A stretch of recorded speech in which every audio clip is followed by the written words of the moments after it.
Red light brightly shined from the center of the ice barrier, and the huge pillar of flame swept all around the ancient flame toad. Regardless of whether it be the ice dragons or magic treasures, they were all forcefully knocked away. The ancient flame toad's silhouette could be faintly seen within the pillar of light. The column of flame quickly dispersed, and knowing that it was trapped, the ancient flame toad took advantage of this opportunity to attempt an escape. It transformed into a ball of raging flames and shot itself towards the hole it just made in the barrier. When Marquis Nanlong and Lu Weiying saw this, they hastily commanded their magic treasures to block the beast from escaping the spell formation, but they were too late. In the blink of an eye, it arrived next to the ice barrier, but then a sharp whistle erupted from the distance as soon as the toad's front legs left the barrier. The toad saw a streak of black light appear and sweep towards it.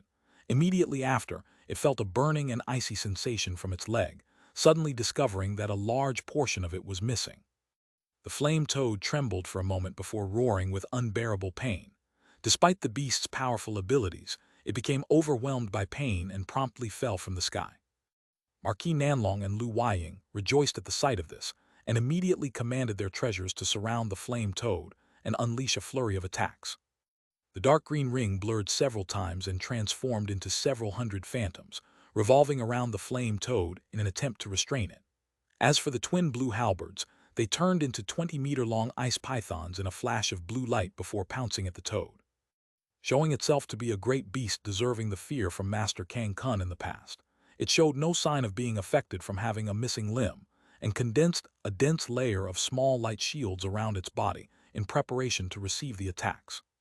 The green ring phantoms were incapable of growing any closer to the flame toad's body and restraining it. They were only able to strike at the light shields to little effect. As for the two ice pythons, they were able to restrain the fire element light shields with their own ice attribute attacks. With each pounce, they smashed another light shield, but the number of shields seemed endless and the attacks had little effect. But 6 beams of blue light soon joined the barrage of attacks, shattering the light shields with flashes of light. With a loud rumble, the ancient flame toad was overwhelmed despite its attempts to resist. When Marquis Nanlong saw this, he looked to the side in surprise, spotting Han Li who had appeared nearby at an unknown time. Han Li had his arm raised, black chi scattering from it. Behind him, there were 6 tortoise puppets that were each emitting bolthic beams of light that were striking the flame toad. Han Li turned his eyes to glance at the flame toad's severed limb that fell outside the ice barrier. Although it was separated from its body, it still glowed with red light and floated near the ice barrier as if it still possessed spiritual power. When Han Li saw this, his eyes betrayed a trace of astonishment. A moment ago, when Han Li saw that the flame toad was about to escape from the ice barrier, he unleashed the Yin Devil execution in a moment of desperation. However, he didn't expect that the flame toad would still be so tenacious and fierce after it fell. It was still able to endure even under the attacks of 2 nascent soul cultivators and 6 of his puppets. It was no wonder why Master Kang Kun didn't dare to fight it while he was weakened. Lu Weiying shouted, "Fellow Taoist Han, those fire attribute shields surrounding his body are endless. I fear we will need you to restrain it with your ice attribute ability, or it will take too much time." The light shields shattered into mist as soon as they were destroyed, and after only a brief delay, the mist was sucked back into the toad's body, and the light shields reappeared. It was no wonder why Lu Weiying's voice sounded apprehensive. Even without Lu Weiying pointing this out, Han Li knew what had to be done. With a wave of his sleeve, over 10 sparkling golden swords flew out from his sleeve. The swords revolved around him once before condensing into a 3-meter-long sword that glistened with golden light and released a chilling aura. Lu Weiying and Marquis Nanlong were puzzled upon seeing this. They had expected him to use that fearsome blue flame to deal with the flame toad, not unleash some flying swords. With the huge sword materialized, Han Li expressionlessly waved his hand. In a flash of golden light, the huge sword flew in front of Han Li. Then with breath, he blew a sliver of blue flame onto the huge sword, covering it in a layer of raging blue flame. He hesitated and then clapped his hands together before casting a spell seal, drawing out the divine devilbane lightning from the sword. Thunder roared, raising countless thin arcs of flickering golden lightning from underneath the blue flames on the sword. A cold glint appeared from Han Li's eyes. As he pointed down at the flame toad, Han Li commanded, "Go." The air rumbled before the sword cleaved towards the flame toad in a streak of gold. After a series of violent but ineffective attacks, Marquis Nanlong's and Lu Weiying's pressure had begun to weaken, granting the flame toad an opportunity to catch its breath. Fire-red spiritual light pulsing from its body, it began to wildly expand as if attempting to break through the barrier with another attack. In the blink of an eye, the huge golden sword arrived at the flame toad's head, striking down as it left of thunder in its wake. The flame toad stared at the golden sword, dropping towards it with green eyes, and sensed that the sword posed a massive threat to it. Unable to continue expanding its stomach, it strangely croaked and spat out a sparkling scarlet fireball to meet the golden sword's attack. The fireball was only the size of a fist, but it was smooth and flickered with red light as if it were a huge pearl made of flame. As soon as it appeared, the air within the ice barrier became scorching hot. Demon core, it can't be, it isn't material. Han Li was initially frightened when he saw this, but was relieved to discover it wasn't a genuine demon core. After all, the flame toad should be too afraid of the consequences of actually using it. Han Li continued the command, urging the golden sword to chop down at the fireball without any hesitation. With their enhanced sharpness and the might of their condensed numbers, Han Li believed the bamboo cloudswarm swords should be able to slice through it despite how odd the fireball appeared. With a bang, an astonishing scene occurred. As golden and fiery red light intertwined, the huge sword was only able to penetrate halfway through the fireball before the sword was forcefully blocked. What appeared to be contempt appeared in the flame toad's eyes, and it howled, rupturing the half-cut fireball. A large expanse of the scarlet light spread out before instantly condensing into a 6-meter-long red python. It leaped up and suddenly coiled around the huge sword, holding it in a rigid grip and restraining it. Han Li was initially stunned, but he soon smirked. With his hands in an incantation seal, he pointed to the huge sword and it wildly flashed with golden light. Soon, arcs of lightning began to appear on the surface of the sword, and they all struck the light python that was wrapped around the sword, forcefully repelling it. The huge sword took advantage of this opportunity to disappear with a tremble. A moment later, it made a reappearance above the ancient flame toad and struck down as blue flames surged from the sword's surface. Under the sword strike, the shields of light surrounding the flame toad were thoroughly frozen by the blue icy flames that surged from the huge sword and shattered. In a single breath, over 10 of the small shields were shattered, and the huge sword continued downward, fiercely chopping down at the ancient toad's head. The flame toad didn't expect the situation to take such a dire turn. In its last attack, it had unleashed a fireball that condensed its body's essence flame, and without the chance to catch its breath, the huge sword had shattered its defenses and was cutting towards its head. Fear filled its eyes. Helpless, the flame toad could only open his mouth and launch its jet-black tongue from its mouth with a swoosh. At that same moment, it crouched on its hind legs, ready to leap. If it were an ordinary treasure blade, the beast's action would have had an effect. After all, its tongue was incredibly durable and would be able to block common magic treasures without much effort. However, the bamboo cloudswarm swords had been refined with auric essence and were far sharper than ordinary flying swords. As soon as the tongue touched the sword, it was cleaved through in a flash of golden light while the sword continued its descent. Flash! Just as the ancient flame toad leaped up 3 meters, its huge head spun as it flew off its body. Additionally, the light shields surrounding the toad soon scattered into ashes. When Lu Weiying saw this, he shouted with delight, "It's done." Marquis Nanlong sighed and wore a smile. He then held his hands in an incantation gesture and walked towards the ice barrier. "Wait a moment," Han Li coldly shouted, stopping Marquis Nanlong from deactivating the ice barrier.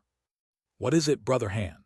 Marquis Nanlong wore a bewildered expression and unconsciously placed his hand on his storage pouch. Lu Weiying also glanced at Han Li, his face revealing a trace of vigilance. Han Li turned a blind eye to their actions and calmly said, "It's only that I've yet to confirm that the flame toad is truly dead. Please don't be too hasty, Brother Nanlong." "What? The flame toad is still alive?" Marquis Nanlong and Lu Weiying were shocked to hear this and hastily glanced down toward the ice barrier. They discovered that there was something strange about the flame toad. Its severed head and body were still glowing with light and floating in the air. 2 clouds of light extended from the separated pieces of the flame toad as they gradually merged together. "Its body is immortal. The flame toad actually possesses such an ability," Marquis Nanlong cried out in alarm. Lu Weiying appeared just as shocked. "Immortal? There is nothing in this world that is truly immortal. Its vitality is simply more powerful than common demon beasts." Having read many records, Han Li knew what an immortal body was. After he severed the ancient flame toad's arm, Han Li had noticed how strange it appeared and felt that something was amiss. As a result, he had shouted for Marquis Nanlong to not dissolve the barrier, denying the flame toad an opportunity to restore itself and escape. At that moment, Han Li wore a cold smile and pointed at the flame toad's head once more. The huge sword spun around once in the air before splitting into two and chopping down at each of the toad's body parts. In a flicker of blue light, two bangs sounded out. The flame toad's head and body were instantly covered in layers of frost. The scarlet lights were sealed within and were scattered by the flying sword strike. With the body destroyed, all that remained was a scarlet sphere, the ancient flame toad's demon core. When Marquis Nanlong and Lu Weiying saw the demon core, they both felt slight temptation. After all, it was the demon core of an ancient beast with an immortal body. It was likely that it possessed some strange attributes. But when the two recalled the abilities Han Li had earlier displayed as well as his grand reputation, their temptation towards the core was completely stifled. After all, they both clearly realized that, with the abilities Han Li had displayed, their odds of victory against him would only be a coin toss. Additionally, it wasn't worth becoming hostile over the core of an unknown ancient beast. There would be far more opportunities for treasure in Devilfall Valley.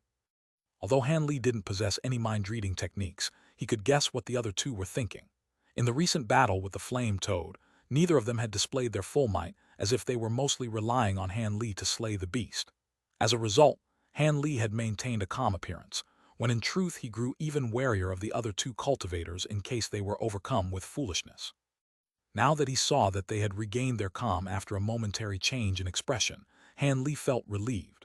Although he wasn't afraid of a fight, it would be better to avoid any risks altogether.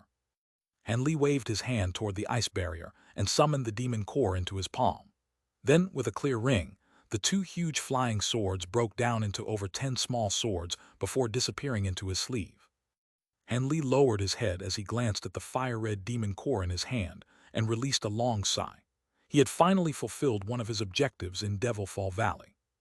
Marquis Nanlong smiled and said, "It is quite fortunate that we had fellow Taoist Han here to slay the ancient flame toad.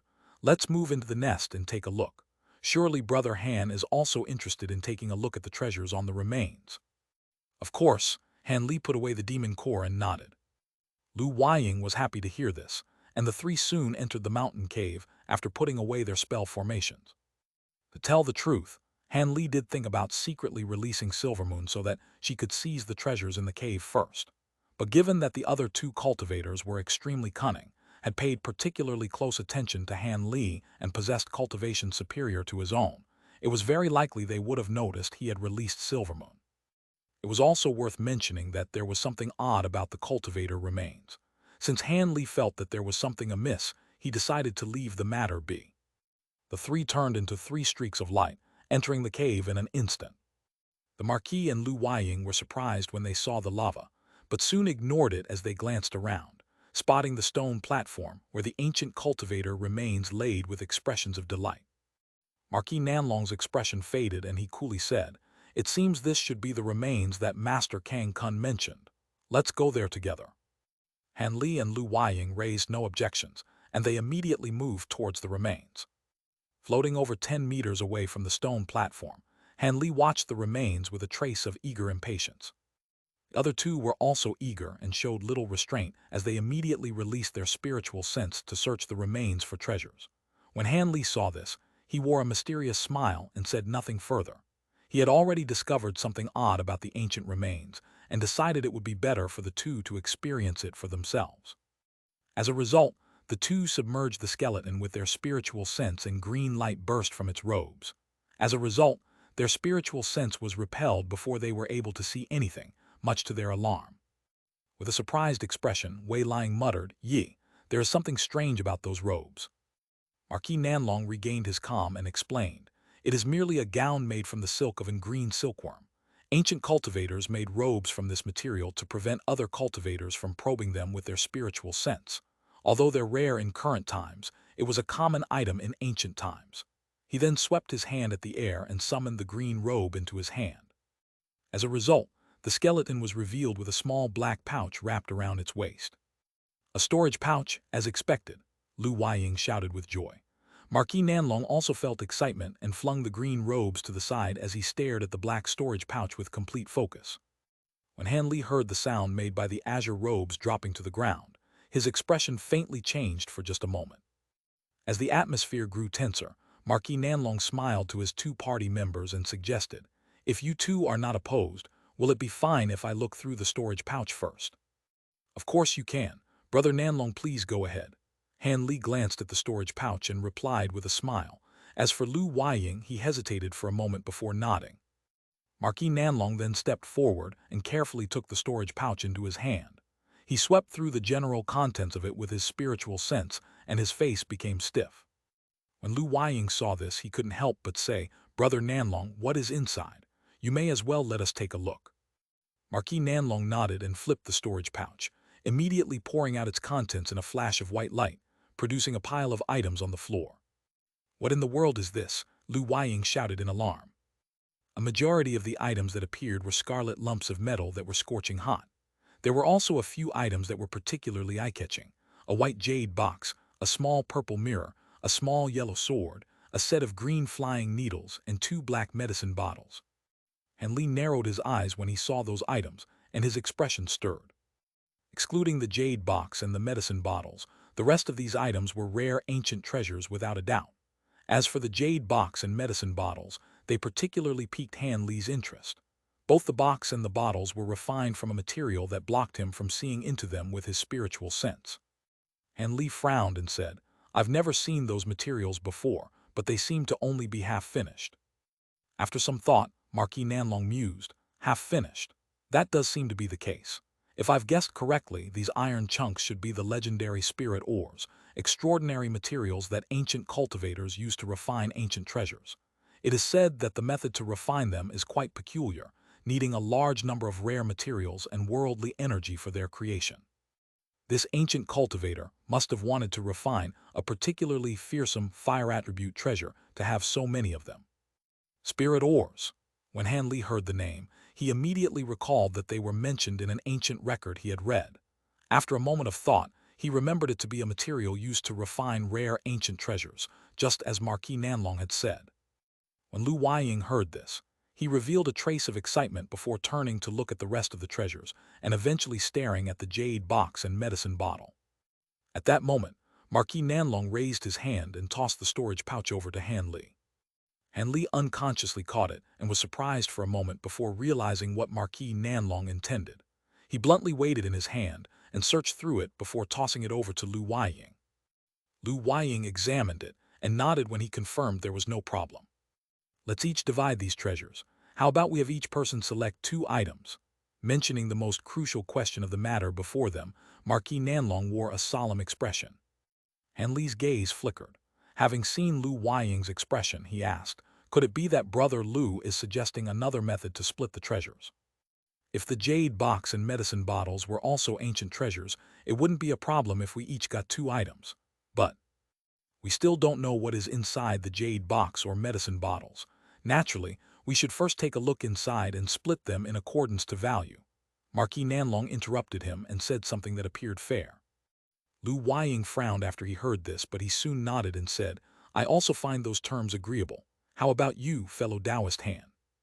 "I have no objections. Let's do that then," Han Li replied without any further thought. "Fellow Taoist Han speaks quite frankly. I'll be taking a look at what is inside." Appearing quite satisfied at Han Li's response, Marquis Nanlong swept his hand and summoned the white box into his grasp. With a slap from his other hand, he attempted to open the box. White light shined the moment the box opened, and a layer of white light appeared from it, repelling Marquis Nanlong's hand. "Yi, the box is under a restriction." After muttering to himself for a moment, golden light flashed from his hand and he grabbed the box once more. The white light blocked him once more and intertwined with the light from Marquis Nanlong's hand. But after a short moment, the golden light sparked, and he managed to forcefully open the box before the white light completely disappeared. Han Li was blinded for a moment before clearly seeing a faintly yellow jade slip within the box. Lu Weiying wore an odd expression, and Marquis Nanlong hesitated for a moment before placing the jade slip on his forehead. After sweeping through the contents of the jade slip in an instant, he wore an odd expression. "Fellow Taoists, have a look at it." Preventing the others from growing suspicious of him, Marquis Nanlong quickly tossed it over to Han Li. Han Li caught the jade slip and placed it against his forehead. A frown unconsciously appeared on his face a moment later, and he gave the jade slip to Lu Weiying, who also quickly read through it. Before Lu Weiying even finished reading through it, he muttered, "The seven-flame fan. I've never heard of this ancient treasure. Is it powerful?"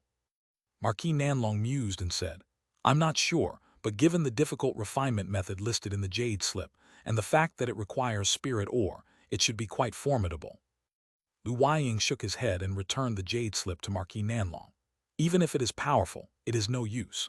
Although it details the refinement method, it requires over 81 fire attribute spirit materials with just as many supplementary materials. Among these are items that were long extinct from this world. The jade slip is now of little value and can only be used for research." Marquis Nanlong smiled and carelessly slipped the jade slip back into the box. Just as Han Li deemed the jade slip to be useless, he suddenly heard Silvermoon's delighted voice in his head, "The seven-flame fan. Master, does that jade slip truly contain the method to refine it?" Han Li's expression stirred and he replied, "That's right, do you know of it?" Silvermoon's voice trembled and she excitedly said, "Master, if I remember correctly, the seven-flame fan is a divine spirit treasure, but its ranking was rather low amongst divine spirit treasures, ranked in the teens." Divine spirit treasure. When Han Li heard this, he couldn't help but speak with surprise. Before Han Li could continue, the monarch of soul divergence also spoke with excitement. "What? A divine spirit treasure? You must acquire the jade slip by all means. I wish to research divine spirit treasures in the past, but their refinement methods are quite difficult to come by." Silvermoon's tone turned harsh and she coldly said, "Old eccentric, what are you doing running your mouth?" The monarch of soul divergence chuckled and casually said, "Demon Fox, you're still holding the grudge from before. I only thought to do a bit of research on you because I've never heard of a tool spirit that was intelligent. Didn't your master accept as well?" "You?"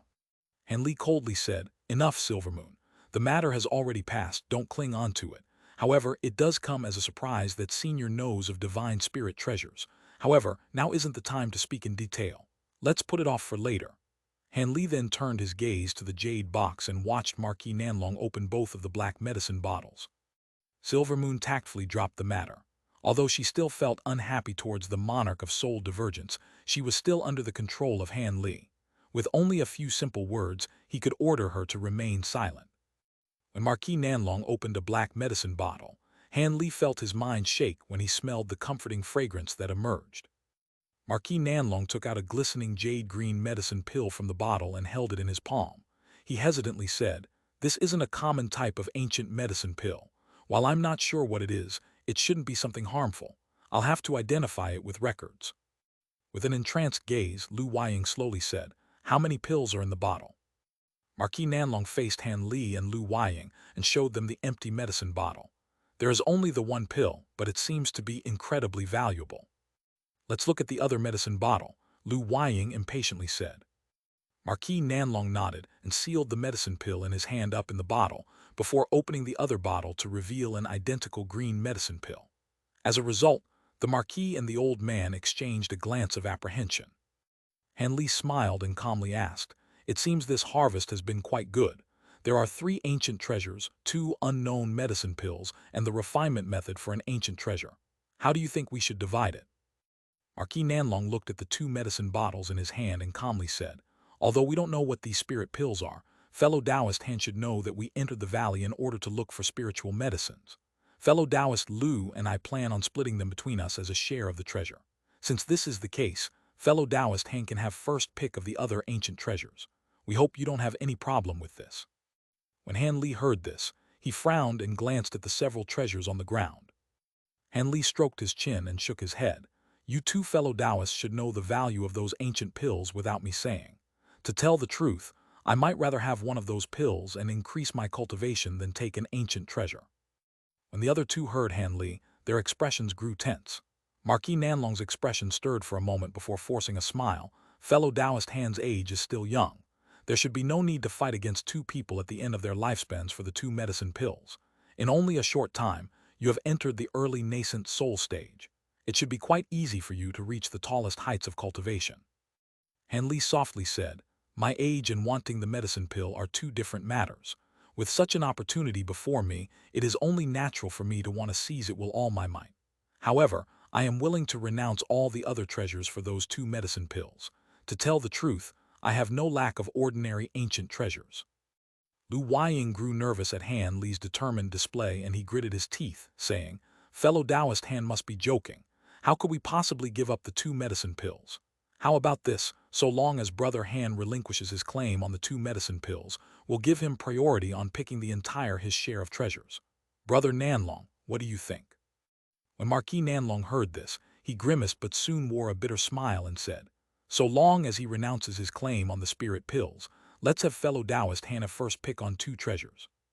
A trace of reluctance appeared on Marquis Nanlong's face. After all, most of his ancient treasures had been destroyed when the ghost spirit sect besieged him in the Mulan Plains. With so many ancient treasures before him, he felt unwilling to let them go. However, he knew those ancient spirit pills were far more valuable to him. At that moment, Han Li revealed a trace of hesitation on his face, as if tempted by their proposal. When Lu Weiying saw this, he hastily took the opportunity to add on, "Fellow Taoist Han's lifespan is still very long.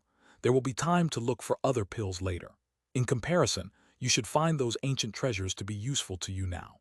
Having another ancient treasure in your possession will be sure to save your life in any future battles."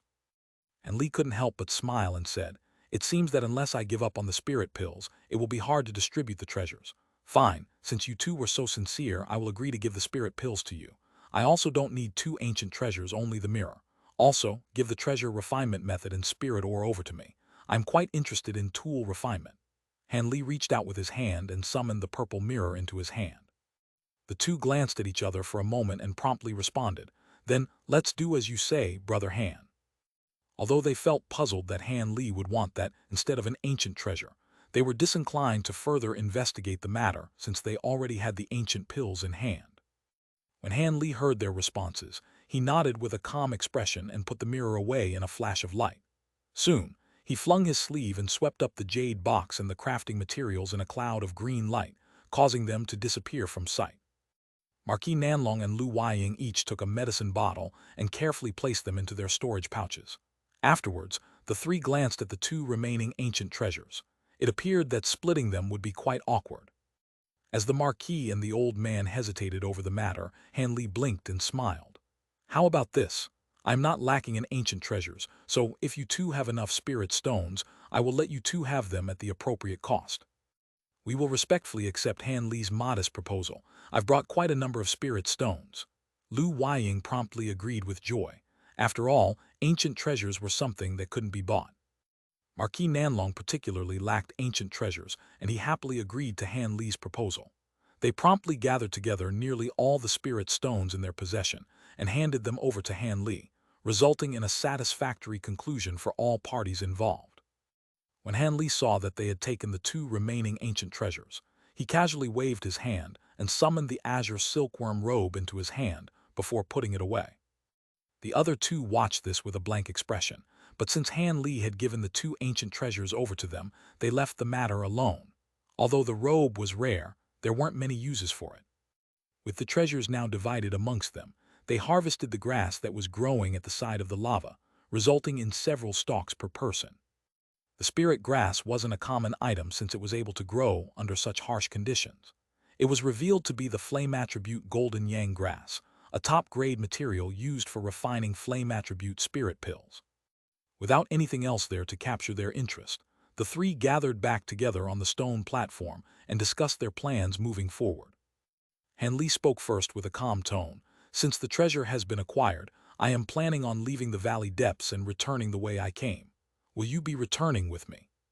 Marquis Nanlong chuckled and said, "Fellow Taoist Han must be joking. Brother Lu and I have only just managed to enter the valley with great difficulty. We can't return so soon. Why are you so impatient to leave?" With a casual tone, Han Li answered, "It's nothing surprising. I've already made a profit and I don't want to take any further risks. The path of cultivation ahead of me is a long one. I have no interest in staying in an area as dangerous as this one and risk cutting that path short."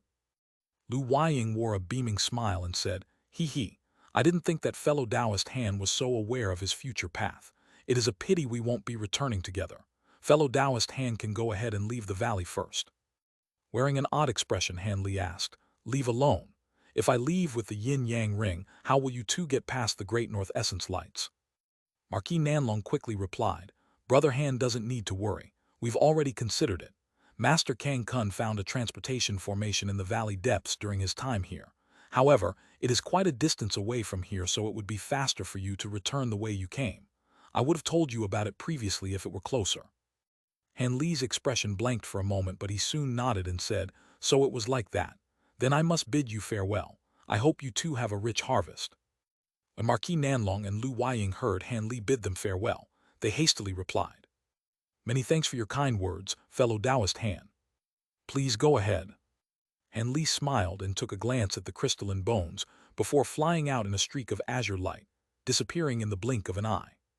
When Lu Weiying saw that Han Li had disappeared from sight, his smile vanished. As for Marquis Nanlong, he expressionlessly slapped his storage pouch and released several small golden birds, the eternal flight orioles that he had nurtured. They flew out of the cave and disappeared in streaks of light. Marquis Nanlong closed his eyes as if sensing something. When Lu Weiying saw this, he raised his brow, but remained silent as he waited.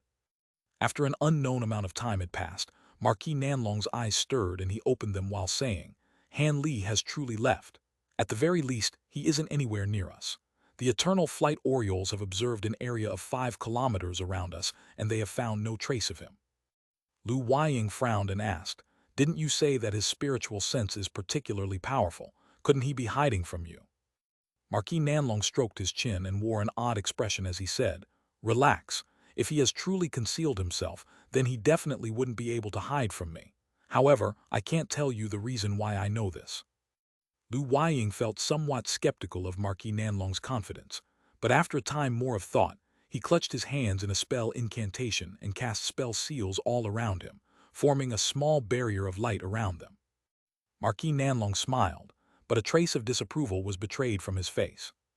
With the barrier laid down, Lu Weiying finally said, It isn't ever wrong to be too careful. We've never been able to see through fellow Taoist Han, Brother Nanlong. He truly gives us a sense of mystery. And don't you think there was something strange about the way he glanced at the skeleton? Marquis Nanlong shook his head and said, Brother Lu, you are too suspicious. Although that youngster Han possesses vast abilities, he couldn't possibly know the secret behind the bones. It should only be an incidental action. After all, the skeleton looked quite unordinary. It should be natural to want to take a look at it. After some more thought, Lu Weiying thoughtfully said, Regardless of whether he has seen through it, it is true that he didn't wish to stay here with us. Perhaps he feels that with his abilities, he would be able to search for treasures alone in the valley. Then so long as he doesn't get in our way, all we can do is be more careful, considering that he might not have left the valley. Since too much time has passed, we should act quickly. Marquis Nanlong sighed and said, According to the records left behind by Master Kang Kun, the ancient cultivator skeleton is the key to dissolving the blood curse gate. Since the gate is sealed with such formidable restrictions, it is obviously no small matter. During times of antiquity, the blood curse gate was a storage of fantastical treasures. The diseased cultivator's transparent bones were a sign that they had opened the gate once before. Master Kang Kun's inability to acquire them is a great convenience to us. Lu Weiying continued, However, the treasures we've acquired shouldn't be nearly as valuable as those stored behind the blood curse gate. All right, let's set off. Although the blood curse gate isn't far away, the quicker we acquire the treasures, the better. Your words are reasonable. Let us set off. I'm looking forward to seeing the items behind the blood curse gate. Were it not for Master Kang Kun spotting the cultivator remains near the blood curse gate, we would have had no chance of opening it. Those who placed the gate under the restrictions in the past can't have been too far away from it. However, it is odd as to how they died. There should be another story of what happened to those ancient cultivators. I don't have any interest in what happened to them in the past. Let us go, Brother Nanlong. Soon the two shot out of the passageway and were flying towards some unknown passage in the giant mountain. At that moment, Han Li was 50 kilometers away and on the route back to the outer valley. Silvermoon's puzzled voice asked from the back of his mind, Master, you're truly leaving. Those two are clearly concealing something from you. There is something strange about that skeleton. Han Li replied, Of course I know this. It most likely has something to do with other treasures. Although I am tempted, I have something more important to attend to, the spirit kindle fruit. And there are still other treasures in the valley I have use for. Since we've lagged too far behind the ghost spirit sect, I cannot afford to be drawn into Marquis Nanlong's and Lu Weiying's scheme. So it turned out that there truly are no other treasures in Devil Fall Valley that hold as much value to Master as the Spirit Kindle fruit. However, why did Master seize the azure silkworm gown at the very end? I don't believe that Master truly sought the item. And Lee grinned upon hearing this. He. Well, I'm sure that those two old men also had no idea why I took it. Silvermoon puzzledly asked, Master, what do you mean? Han Li didn't immediately reply. Instead, he extended his hand and slapped his storage pouch. In a flash of green light, a silk robe appeared in his hand. With a crackle, Han Li easily tore open the corner of the robe. Silvermoon exclaimed at the sight of this. Han Li's tear had revealed a small fabric of sorts that was written on with a primitive crudeness. Han Li then put away the azure robe and began to closely examine the fabric. As Han Li looked at the item, Silvermoon was able to catch sight of it as well. After a glance, she cried out, This is a map, likely of Devil Fall Valley. Remaining silent, Han Li stared at a few large symbols on the map and couldn't help but narrow his eyes. While studying the crude map, Han Li saw that it appeared roughly similar to Devil Fall Valley. However, there were a few particular areas on the map that were thoroughly marked, detailing those sections of the valley as well as the nearby topography of the marked locations. Han Li was able to locate his own position with regards to the areas that were marked, but he was far too distant from them and was unsure of the dangers that lay ahead. Han Li muttered to himself for a moment before putting away the map and shaking his head. He knew that the map was certain to contain some important secrets, but he couldn't afford any distractions before he acquired the Spirit Kindle fruit. It was of tantamount importance. Silvermoon seemed to guess what Han Li was thinking and said little further. Li flipped his hand and took out the jade box he just acquired before placing it inside the bamboo tube he wore on his back. Han Li then said with an indifferent tone, Many materials required to craft the seven-flame fan should have gone extinct or disappeared long ago. Perhaps Senior can find some substitutions that can be acquired in the current cultivation world with his material equivalence knowledge. If I end up truly able to refine this treasure, I will hold you in the highest esteem.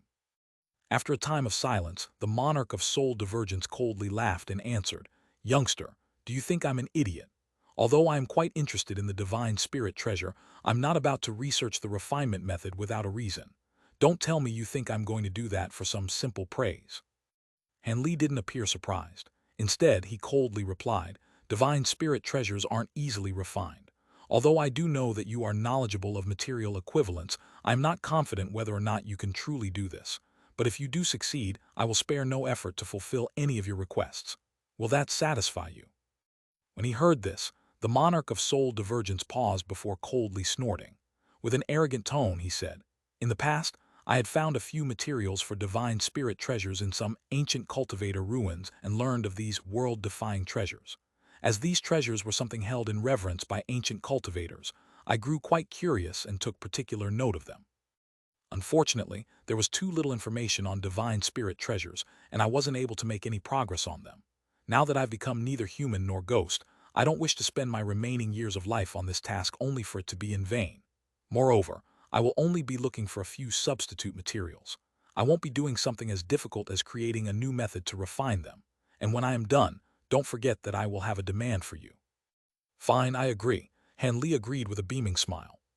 Since he had the genius who founded the great development arts at his disposal, Han Li didn't wish to waste this opportunity. Although he already possessed another divine spirit treasure, the Heaven Void Cauldron, he didn't know when he would be able to use it. Besides, divine spirit treasures were heaven-defying existences, so the more, the better. The monarch of soul divergence was silent afterwards, perhaps already examining the refinement method inside the jade box. With that matter concluded, the light surrounding Han Li's body shined brightly, and he flew forward at an even greater speed. In the mountain where the purple-lined scorpion's nest was located, Marquis Nanlong and Lu Weiying were heading underground inside an unfamiliar tunnel. It was dark to the point that they were only able to see 10 meters ahead of them despite their vast cultivation. As Lu Weiying followed 3 meters behind Marquis Nanlong, he slowly said, Brother Nanlong, I didn't think that there would actually be a place so cold and damp inside the lava territory. I've now grown even more convinced that the Blood Curse Gate is here. Marquis Nanlong smiled and said, So it turned out that Brother Lu was doubtful about it. You should know that the Blood Curse Gate wasn't even mentioned in the records left behind by Master Kang Kun, or else the Ghost Spirit Sect would definitely be here. The Blood Curse Gate was a secret that was only passed down through his descendants. With narrowed eyes, Lu Weiying smiled and said, "But if it weren't for the fact you needed the power of 2 nascent soul cultivators to open the blood curse gate, you might not have needed to take me along." With a chuckle, Marquis Nanlong casually said, "Brother Lu must be joking. We've been friends for many years. With such profit to be gained, it is only natural for me to ask you to come along. Why else would I have concealed this matter from that youngster Han?" Having heard this, Lu Weiying tactfully dropped the matter and said, "Then I must thank you for your kindness, Brother Nanlong." With only 2 people searching for treasures, it was prudent to be somewhat wary of the other party member. By letting Marquis Nanlong know that he had a precaution up his sleeve, there shouldn't be any falling out along the way. He especially didn't wish to fight in such unfamiliar territory. Marquis Nanlong knew what Lu Weiying was doing, and he sneered in his mind while maintaining a calm expression. The 2 remained silent as they continued down the passageway and eventually saw a weak light ahead of them. The 2 rejoiced and immediately quickened their steps, arriving inside a large cave. The cave was over 300 meters wide and had meter-long stalactites sparkling with white light hanging from the ceiling. But the most eye-catching thing was the 30-meter-wide dark green pool at the center of the cave. Apart from its emerald color, there didn't seem to be anything exceptional about it. Discovering that there were no restrictions that existed nearby, Lu Weiying couldn't help but ask, "The blood curse gate is really here?" Seeing that Lu Weiying had already changed his stance despite his previous confidence in the existence of the gate, Marquis Nanlong shot a glance at him before revealing a mysterious smile and saying, "It's here without a doubt. But since the blood curse gate was such an important area, Master Kang Kun hid the area by concealing the restrictions before he left." He then turned his gaze to the pool at the center of the cave. Lu Weiying blankly turned toward it and suddenly began to examine the pool with a sudden realization. At that moment, Marquis Nanlong waved his sleeve and took out a small blue flag. Plop! The flag flew out of his hand and disappeared into the pool without a trace. Afterwards, he formed a hand incantation and began to mutter. The calm surface of the pool suddenly began to ripple and slowly revolve. The rotations grew in size and intensity until a large whirlpool appeared at its center, hums emitting from it. A water-split flag. I didn't think that Brother Nanlong would have such a rare treasure, Lu Weiying said with astonishment. Marquis Nanlong shook his head and said, "It's nothing. Apart from splitting the water, it has no other abilities." He then softly yelled as he raised his hands, striking at the whirlpool with 2 spell seals. The pool grew 10 meters wide before creating a passage before them. Without uttering another word, Marquis Nanlong flew directly into the water. Lu Weiying paused for a second before quickly following suit. A moment later, Lu Weiying's expression paled. The pool wasn't simply deep, it was profoundly deep. He had already flown a kilometer downward, and there was still no end in sight. As he glanced above to look at the top of the pool, he saw a speck of light and faintly felt apprehension and pressure weighing down on him. Fortunately, after traveling over 300 kilometers more, he saw that Marquis Nanlong suddenly slowed down. They had finally reached the bottom of the pool.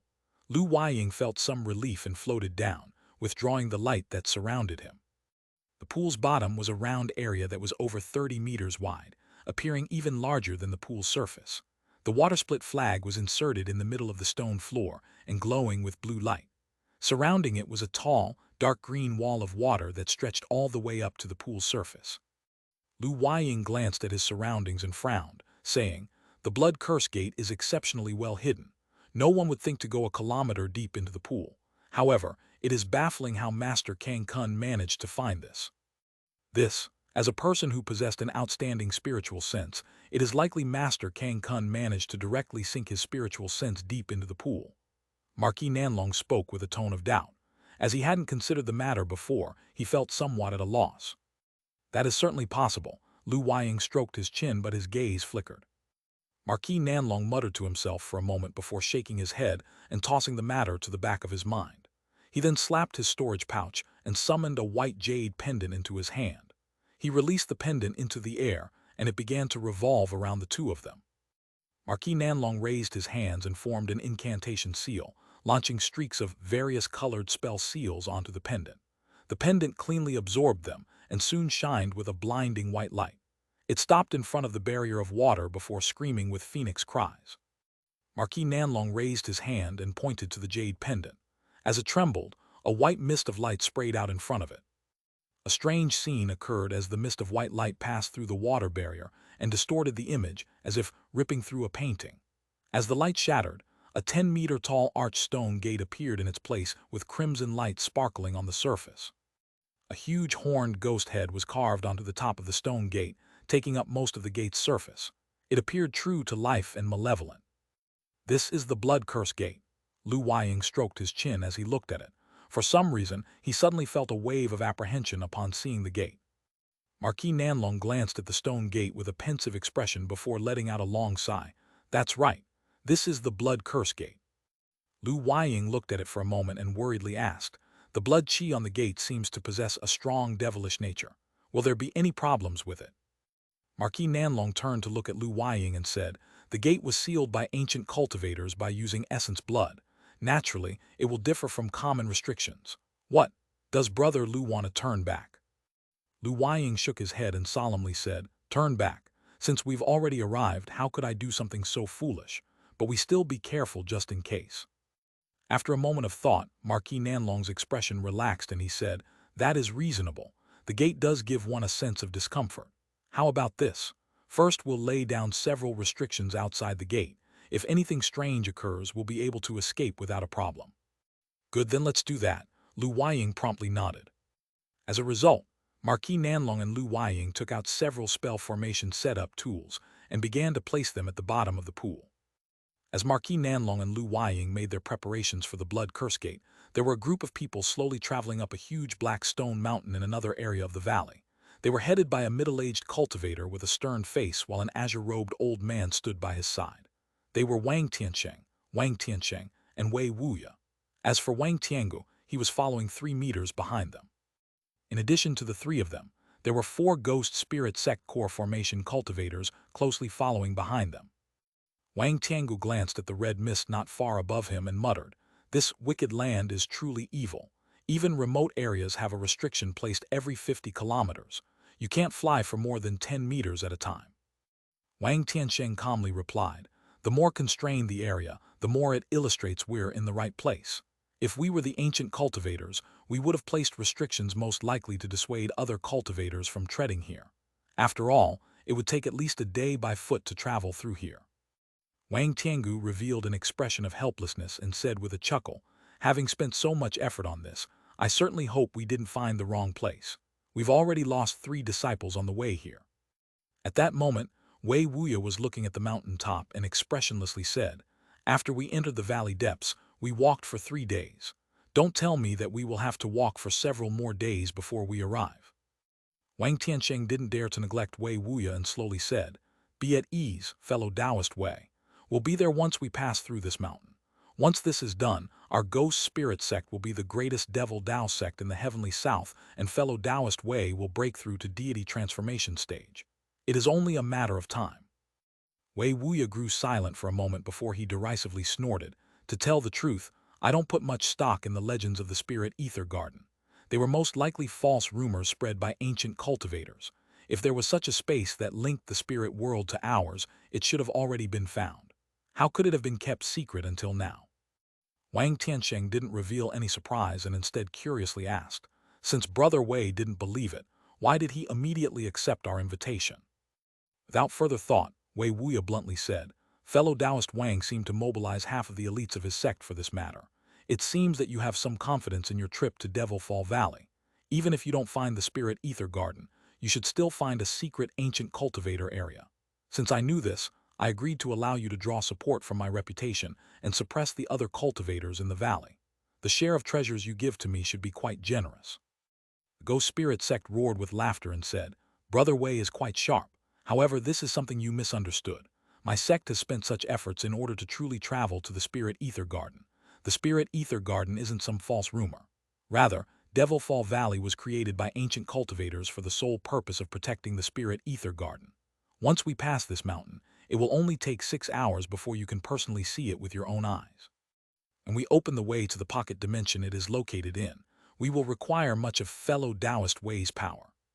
When Wu Waya heard this, both excitement and surprise appeared on his face. "If you say this with such certainty, you must have acquired evidence that the Spirit Ether Garden exists." "That's right. Our sect has a certain confidence that the spirit ether garden exists. As for the evidence, fellow Taoist Wei will know when he gets there." Once the black-robed middle-aged man finished speaking, he wore a mysterious expression. Although he was only an early nascent soul cultivator, his confident disposition gave Wei Wuya a feeling of unease. Wei Wuya nodded and his expression returned to normal, but he coldly smiled in his mind. No matter how extravagant the ghost spirit sect master's words may be, unless he personally saw the spirit ether garden, he would remain completely skeptical. Of course, he wouldn't say these words directly to him. He simply smiled and changed the subject, saying, "After your sect's elder Zhang entered the valley, he had his own matters to attend to. Now that such a long time has passed, do you think you could tell me about his whereabouts? He can't be like the other cultivators. Surely your sect didn't send a mid-nascent soul elder to Devil Fall Valley on a trip of leisure." Wang Tiansheng didn't appear to mind his question and casually replied, "Brother Wei must be joking. I won't conceal this from you. Elder Zhang has been sent to collect treasures from another secret area of the valley. Of course, while the treasure may be precious, it isn't nearly as important as the spirit ether garden." When Wei Wuya heard this, he dryly laughed and declined from asking further about the matter.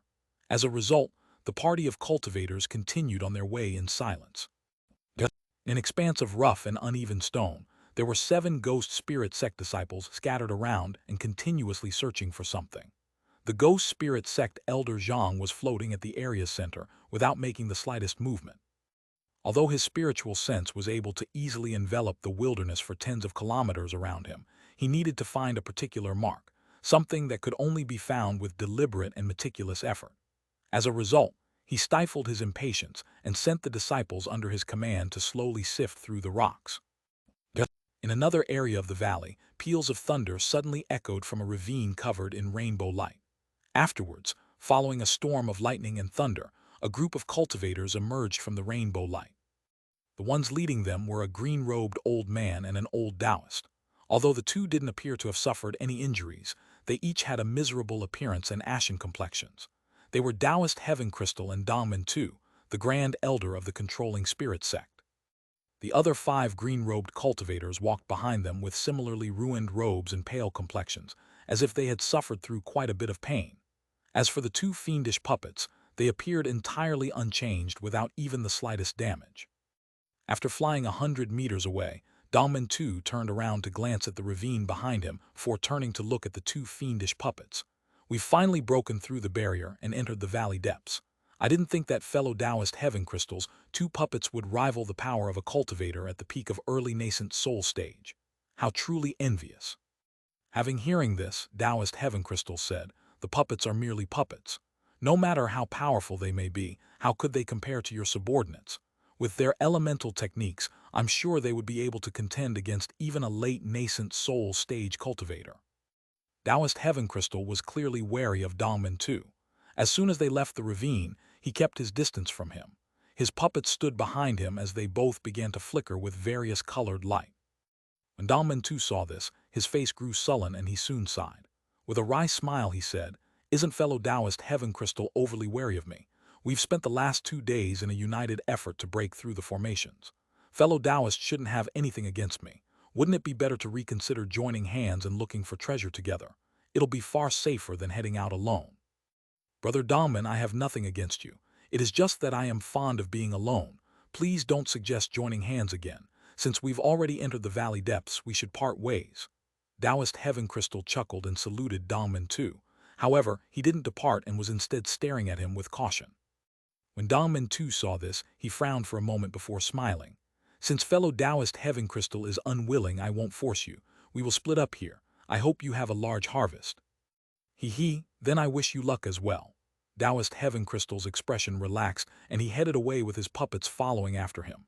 Dongmen Tu watched him as he departed into the distance and his face grew sullen. Dongmen Tu sighed with annoyance. That old ghost is truly too cautious. It's been 2 days and he hasn't let his guard down. With those 2 puppets, searching the valley depths would be far safer. He then glanced around and slapped his spirit beast pouch. With a gust of wind, a sparkling silver bat appeared in front of him. Dongmen Tu raised his hand and tossed a jet-black medicine pill into the mouth of the silver bat. The bat then flew once in the air before shooting off into the sky. When Dongmen Tu saw this, he hastily called out to the 5 cultivators behind him and led the way. In the blink of an eye, the party disappeared from sight. Marquis Nanlong stuck the final formation flag down at the corner of the pond. He wryly smiled, slapping his hands together and said, "How is it? Are you done with your preparations? With these spell formations placed down, even if a massive problem occurs, we'll be able to deal with it. Anything further would be a waste of time." Lu Weiying chuckled and said, "I would rather waste a bit more time than encounter any surprises. If there are truly only secret treasures hidden behind the gate, then that will be for the best. But if there is something else there, a little more preparation will be better. Although I covet ancient treasures greatly, I view my own life to be more valuable." When Marquis Nanlong heard this, he shook his head and said little further.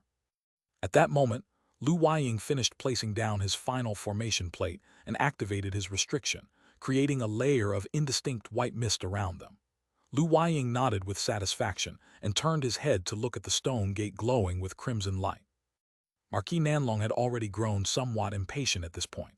When he saw that Lu Weiying had finally finished, he immediately took a storage pouch from his waist and flung it into the air. Suddenly, white light poured out from it to reveal the crystalline remains of the ancient cultivator. The blood curse gate is quite strange. Breaking the gate's restrictions requires either the essence or flesh of the caster. The flesh is obviously gone, but a bit of the cultivator's essence should still be present in his bones. Marquis Nanlong spoke with a heavy voice. Then he spat out a golden flying sword and reached out to the floor as he clenched his hand into a fist. The bones suddenly floated off the ground and rose to 20 meters in the air. Marquis Nanlong flicked his finger and launched a white spell seal, striking his golden sword at its center. As it hummed, the sword trembled and the tip suddenly burst with blinding golden light. Soon after, the sword tip grew brighter until it released a ball of golden light. The ball of light then shot out and struck the bones that were floating in the air. The golden light suddenly ruptured. Countless streaks of sword chi suddenly wrapped all around the skeleton and completely enveloped it. An instant later, bone dust drifted down from the sky. Light flashed from Marquis Nanlong's eyes and he flung his sleeve. A mist of golden light shot out and swept up all the translucent grains of bone. As for the golden sword chi in the air, it had already disappeared. Marquis Nanlong nodded when he saw that the golden light had swept up the entirety of the translucent bone dust and turned to look at Lu Weiying. When Lu Weiying saw this, he knew what Marquis Nanlong wanted him to do. He clapped his hands together and took out a white flag. With a slight shake, winds began to gather around the flag. By then, Marquis Nanlong had already sat cross-legged and formed a hand gesture. With a muffled incantation, various colored spell seals flew from his hand and struck the golden mist that enveloped the bone dust. Under the influence of the spell seals, the bone dust within the golden mist began to slowly revolve. The translucent bone dust gradually twinkled, with various colors causing it to grow extremely bright. At that moment, Lu Weiying launched a probing strike at the stone gate. Rather than commanding an attack with his spell flag, he launched several fireballs towards the stone gate from his other hand. The fireballs rolled through the air as they grew close to the stone gate. Crimson light wildly flashed and came to life, condensing into a large mass of scarlet light, and taking the form of a 3-meter-tall ghost face that was identical to the one carved on the stone gate. After it consumed the fireballs that were about to strike the gate, it flickered and immediately disappeared. When Lu Weiying saw the scene, he grew alarmed and with some hesitation, he pointed the flag at the stone gate. The wind dragon that had condensed around the flag then screamed through the air as it charged at the stone gate. The ghost face reappeared and its mouth gaped open. A beam of light was shot out of its mouth, engulfing the wind dragon and dragging it into its mouth. Fury and alarm momentarily appeared on Lu Weiying's face. Lu Weiying and Marquis Nanlong couldn't help but glance at each other in dismay. Marquis Nanlong sighed and slowly said, "The blood curse gate is truly quite odd. Let's just dispel the restriction in accordance to the method Master Kang Kun described." Lu Weiying rubbed his chin and could only nod. Although he had more powerful attacks, the ghost face was truly bizarre. He wasn't willing to overreach himself and potentially ruin this matter. Given Master Kang Kun's magnificent reputation in the past, his method of dissolving the restriction should prove better. "Go," Marquis Nanlong softly shouted before he pointed to the ball of golden light in the sky. It hummed and glowed magnificently before sweeping towards the stone gate. Crimson light flickered and the ghost face reappeared. But as the golden light approached the ghost face, it merged with the bone dust it was carrying and transformed into specks of white light before sticking onto the ghost face. When the ghost face touched the specks of light, it suddenly began to dissolve into gray smoke, and the gray smoke soon enveloped the entire stone gate. Howling ghostly wails loudly erupted from the center of the smoke, and crimson light flickered without end. Thick crimson tentacles began to emerge from the mist and do their utmost to strike at the ground nearby as if the gate were coming to life. But in the blink of an eye, the gray smoke that enveloped it also disappeared. When Marquis Nanlong saw this, he shouted, "It's now! Act!" He then pointed at the golden sword in front of him, and he grasped his hand in an incantation gesture. The entirety of the spiritual power in his body was poured into the flying sword through a spell seal, and the golden sword tore through the air in a blinding streak of light. Lu Weiying's face turned gloomy, and he poured a majority of his spiritual power into the flag before tossing it out. In a flicker of white light, the flag transformed into several wind dragons, all whistling towards the stone gate. In the blink of an eye, the golden streak of light and the wind dragons entered the gray mist, and a world-shaking tremble appeared as the gales, golden light and crimson light intertwined, resulting in a chaotic explosion. Gales wildly blew away the gray smoke that obscured the sight of the stone gate. When Marquis Nanlong saw what was behind it, he narrowed his eyes and saw that the crimson light had disappeared, as if the restriction was completely dissolved. After looking around, Marquis Nanlong spotted his small golden sword embedded halfway into the stone gate. Sending a command with his spiritual sense, the small sword flew out from the stone gate and covered itself in a meter-long streak of golden light before wildly slashing at the gate. With violent rumbles, golden light brightly shined and chunks of the stone gate were crushed, while the smell of blood filled the air. But when Marquis Nanlong and Lu Weiying clearly saw the fragments from the stone gate, their expressions had changed. The crushed fragments of stone seemed to resemble men, and they seemed to be bleeding with black-tainted blood, the source of the bloody smell. The scene was truly awful to behold. Although the stone gate had been shattered, the two cultivators hadn't discovered anything extraordinary. Rather, there was a dark flight of stairs that led deep into the earth. "Let's go. I can clearly see that the blood curse gate is a mysterious treasure in of itself." Marquis Nanlong looked at the path below and called out to Lu Weiying. He then began to walk down in large strides. Lu Weiying stood in place for a long while. He glanced at the black-blooded remains of the blood curse gate and the passage that led underground. With a tense brow, he let out a long sigh and followed after Marquis Nanlong. To Lu Weiying's surprise, the passageway was rather short. It went down only about 60 meters before they arrived at an underground hall. The hall was only about 30 meters in length and was completely bare apart from an offerings table at its center. When Lu Weiying entered the hall, Marquis Nanlong was already standing at the center of the hall and was staring at the items on the table, his mind completely blank. Lu Weiying bewilderedly walked to his side, and also felt his heart become completely shaken. Heaven essence fruit. If I am correct, once one of these is eaten, it can extend one's lifespan for 100 years. That purple mushroom is the legendary heaven-men mushroom. It should be over 10,000 years old. It should have the power to progress one's cultivation by several tens of years worth of time. That sparkling golden bamboo should be golden lightning bamboo, one of the 3 divine woods. And this? Lu Weiying woke up from his amazement and began to mutter without sense.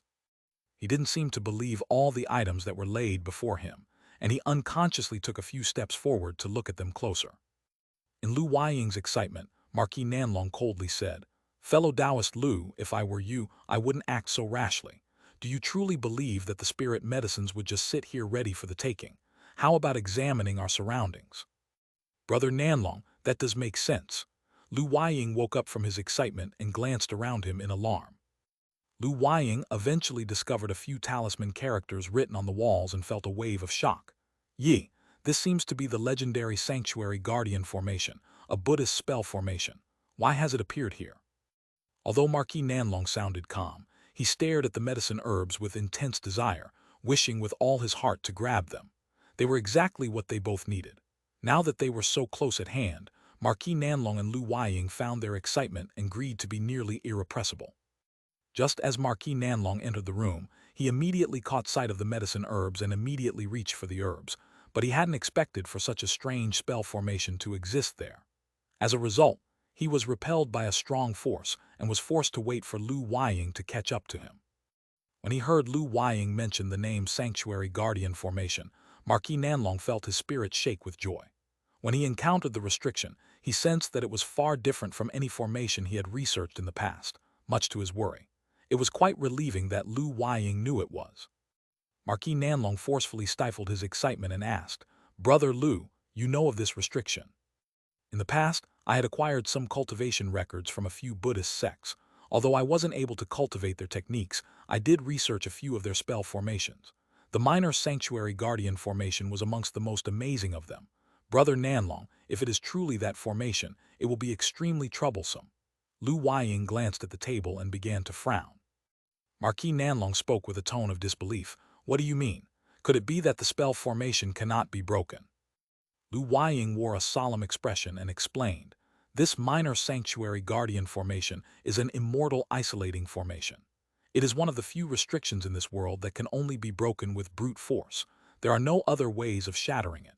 We will need to continuously unleash a variety of attacks against the spell formation without end. Although its defensive abilities aren't above that of others, the spell formation is incredibly durable and will quickly restore itself unless it is completely destroyed. It is well deserving of being a Buddhist spell formation given its tenacious nature." As if verifying what he had just said, Lu Weiying waved his hand and shot a fireball at the table 10 meters in front of him. With a bang, the fireball exploded and disappeared before it even touched it. A layer of spiritual light condensed above the table and golden light brightly shined. Small strings of ancient talisman characters appeared on the barrier, resembling little silver flowers. Marquis Nanlong's expression grew sullen. Having seen this before, he didn't appear particularly alarmed. "Yi, what's this?" Lu Weiying cried out in alarm. Marquis Nanlong unconsciously looked at him, seeing that he was currently staring at a portion of the golden barrier with an expression of amazement. In his astonishment, spiritual light flickered from Marquis Nanlong's eyes as he attempted to see as far into the barrier as he could. Through the golden light, he could see a silver alms bowl the size of a head floating in the air. The surface of the alms bowl had various profound talisman characters drifting on top of it. Floating around the bowl were 8 faint white jade talismans pointed towards it, and there were 3 exquisite items that were motionlessly floating above it. Marquis Nanlong attentively focused at the sight and saw that they were a small silver sword, a jet-black Buddhist staff, and a blood-red pearl. Although the 3 items were only about an inch long, they emitted strands of light that intertwined together to cover the alms bowl that was floating above the table. Marquis Nanlong was dumbstruck. The alms bowl, jade talismans, and the 3 magic tools had all strangely disappeared from sight above the table. Then the golden barrier surrounded by talisman characters silently disappeared. "What is happening? When the light barrier first appeared, those items weren't there, but when Lu Weiying struck it, those items appeared above it." Marquis Nanlong's mouth was shut tight as he saw the light barrier disappear before him, his eyes flickering with bewilderment. Lu Weiying didn't have this doubt. He simply looked at the items that had newly appeared and pondered for a moment. It is clear to see that the spirit medicines only served as a backdrop to the other items in the formation. What treasures could prove even more valuable than these heaven-defying medicine herbs? Although this was only conjecture, Lu Weiying felt his heart pound. His original misgivings and worries about the blood curse gate were now tossed to the back of his mind. "Brother Lu, it seems we've come to the right place. If we are able to break the Buddhist spell formation, our journey will not be in vain." Marquis Nanlong came to the same conclusion as Lu Weiying and smiled at him. Lu Weiying wore a faint smile and said, "That's right. I didn't think that there would be so many secret treasures hidden behind the blood curse gate. However, dissolving the restriction isn't an easy matter. It won't be possible unless we spend a large chunk of time and sacrifice our strength." "Hee, not to mention sacrificing my strength, but I'd be willing to sacrifice 10 years of my lifespan in order to acquire those treasures. You said that only brute strength can dissolve the formation. It seems we're going to be quite busy. There is no time to lose. Let's start immediately."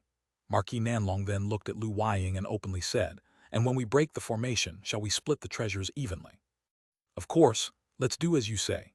Lu Weiying also wished to acquire the treasure and replied promptly, much to Marquis Nanlong's satisfaction. At that moment, the two increased the distance between them and developed a sense of vigilance against each other. Afterwards, Lu Weiying took out a white flag and flung it into the air before taking a seat with his hands held in an incantation gesture. Marquis Nanlong waved his sleeve and flung a golden sword into the air.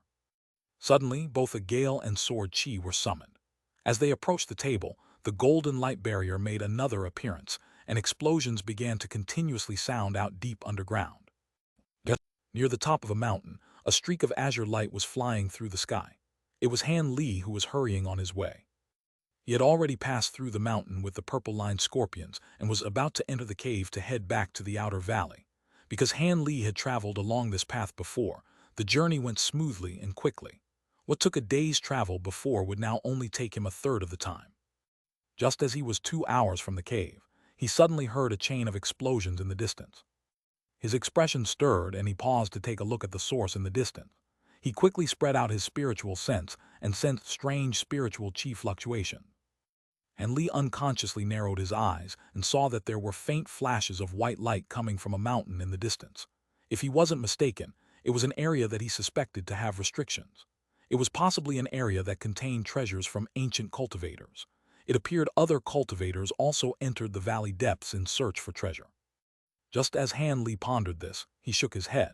He was momentarily tempted to take advantage of the chaos for his own gain, but he soon stifled the idea. Since he was afraid of catching the attention of others, he only quickly swept his spiritual sense past them and didn't take a closer look at the treasure hunters. As of current, Han Li felt that it was better to avoid any troubles that could come his way. That in mind, he tore through the skies and soon disappeared. Tens of kilometers away in the direction that Han Li had looked, there were a group of a dozen cultivators that were furiously striking at a white barrier covering a small mountain. Those leading them was the Mulan divine sage Zhang and the woman surnamed La. The group of cultivators were all Mulan spell warriors. Just as Han Li flew off, divine sage Zhang's brow stirred and he unconsciously glanced in Han Li's direction. Spell warrior La noticed the scholarly man's glance and asked, "What? Has Brother Zhang discovered something amiss?" The scholarly man indifferently replied, "It's nothing. I just felt a heavenly south cultivator sweep their spiritual sense past this direction. However, it seems they don't wish to interfere and they flew away after finding us. Since we're so close to breaking the restriction, let's not delve too deeply into the matter." Spell Warrior La sighed and helplessly said, "Brother Zhang makes sense. We have reached the crucial moment for breaking the restriction. I hope it isn't like the other restriction we broke where there were no treasures to be found, not to mention the 2 men that we lost to spatial tears." When Divine Sage Zhang heard this, his face grew sullen. "There is nothing that we can do about that. There is no way we can guard against those invisible spatial tears. The low-grade spirit birds we prepared had all gone mad once we entered the valley and they were completely uncontrollable. If we were able to have them scout ahead for us, we wouldn't have lost 2 men. Spell Warrior La pensively said, "Those spirit birds didn't seem to go mad but were overwhelmed by their fear of the inner valley. Could there be something here that is specialized in restraining demon beasts? The Blackwing Hawk I borrowed is a grade 5 spirit beast, but even it wasn't able to hear my orders once we entered the valley. It is even unwilling to leave the spirit beast pouch. There is something truly odd about this Devil Fall Valley." A cold glint appeared in the scholarly man's eyes and he gloomily said, "Perhaps. It is known as the most dangerous place in the heavenly south. Naturally, there will be something strange about this place. However, we didn't come here to unravel the valley's secrets but to search for ancient treasures and medicines on behalf of the Mulan. As such, we must continue even if we can't use spirit birds. We had to make a trade with the 4 superpowers of the heavenly south in order to come by this golden opportunity. We can't waste it now." As Divine Sage Zhang and Cultivator Lu were having their discussion, Han Li had already flown over 50 kilometers away. Nothing else occurred on his way, and he arrived at the cave after another hour of flight. When he arrived, he took out the yin-yang ring once more and entered the passageway with the treasure's protection. He quickly passed through the passage and quickened his steps when he saw the light of the cave's exit. Soon, his surroundings brightened, and he found himself back in front of a cliff leading to the outer valley. Han Li raised his head to look at the dusky sky. Although it still gave him a feeling of unease, it was far better than the crimson light that covered the sky in the valley depths. After sweeping his spiritual sense over the nearby area and discovering there were no cultivators or any other oddities, Han Li sighed with relief and turned his gaze to the wall around the cave entrance. With a wave of his hand, an azure spell seal flew out and entered the stone wall without a trace.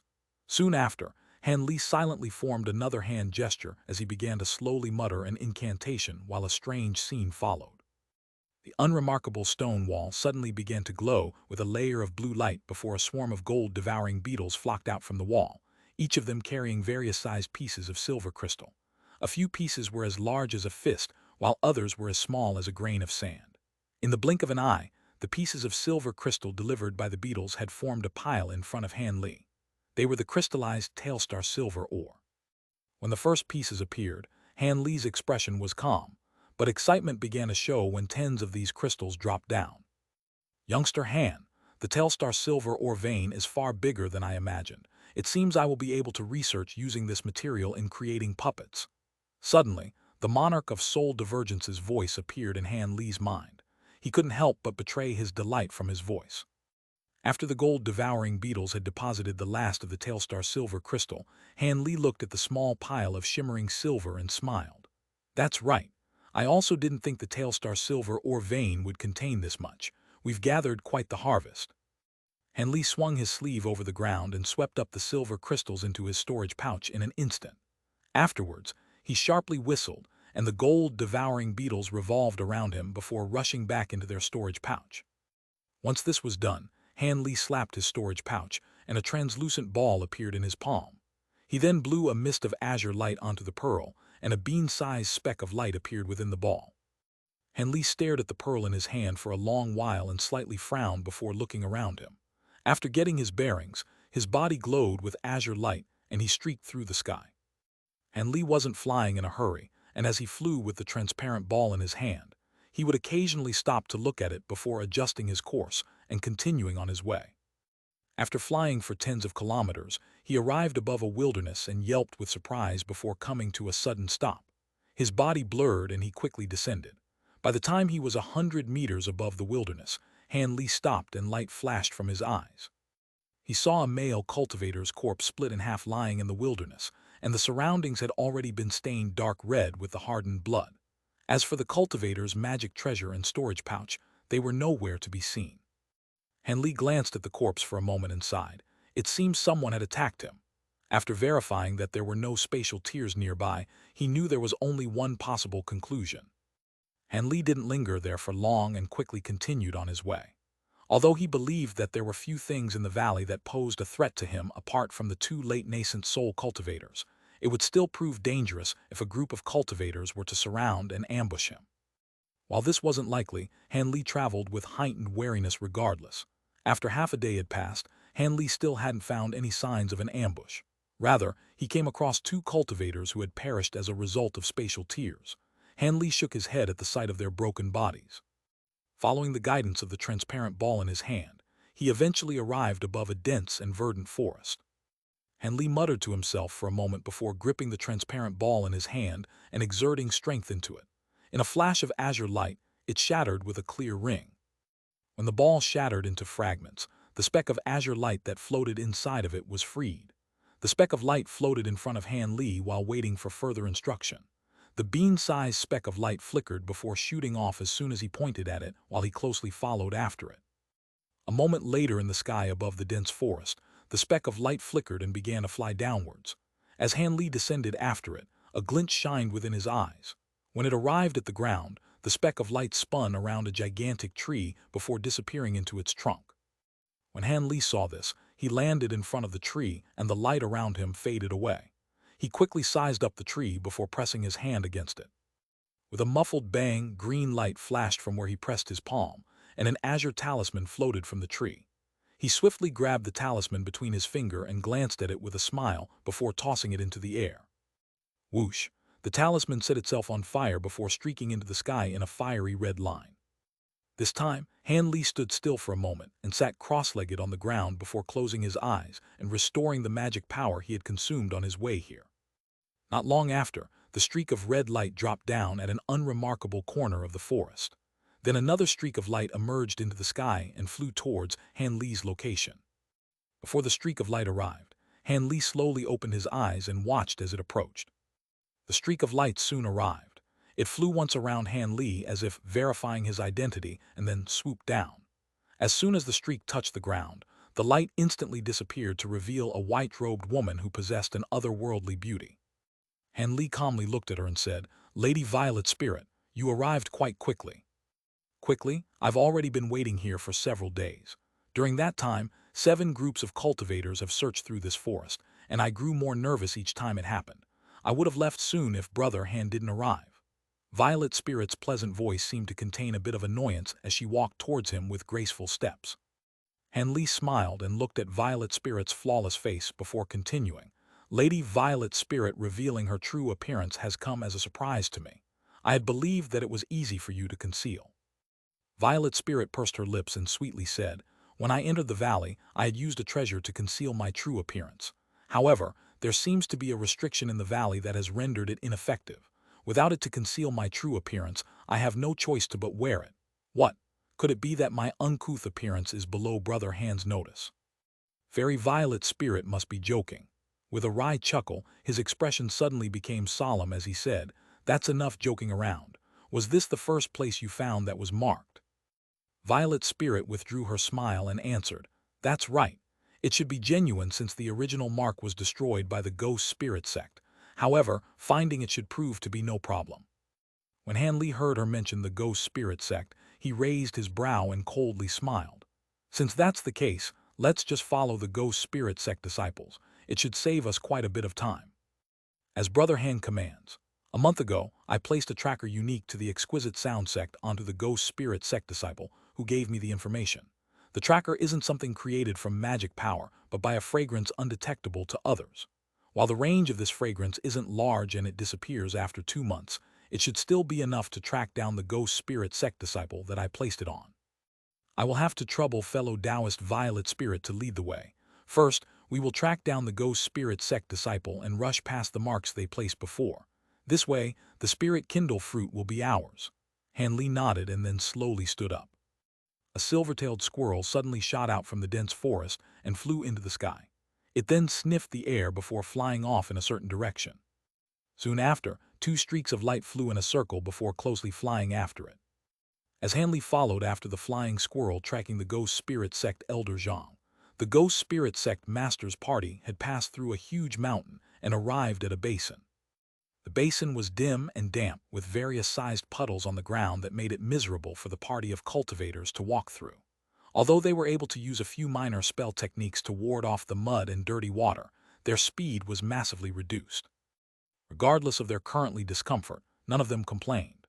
When they had climbed over the huge mountain, they managed to survey everything that lay in the distance and caught sight of the huge altar located at the center of the basin. This was the first time that they had seen an intact building since they had entered Devil Fall Valley. Based solely on that fact, it was needless to say that the place was unordinary. It was also likely that it had something to do with the Spirit Ether Garden. As a result, Wei Wuya and the Ghost Spirit Sect cultivators trudged on with burning anticipation, despite their slowed steps. It wasn't that they hadn't thought of floating above the ground, but that they had nearly been struck by a bolt of crimson lightning when they tried. It seemed that the closer they were to the center of the basin, the more ferocious the restrictions became, eliminating any inclination of theirs to further test the restrictions. After walking through the mire for half a day, the party of cultivators eventually arrived near the altar with only shrubbery in their way. The altar appeared giant even at a distance.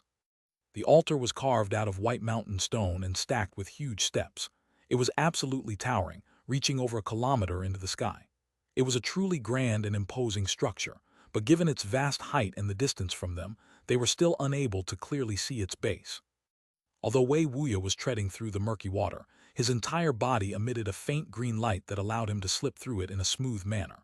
He calmly said, "It should only take 4 hours at most before we arrive. Sect Master Wang, I am quite curious about the Spirit Ether Garden now that we are so close to it."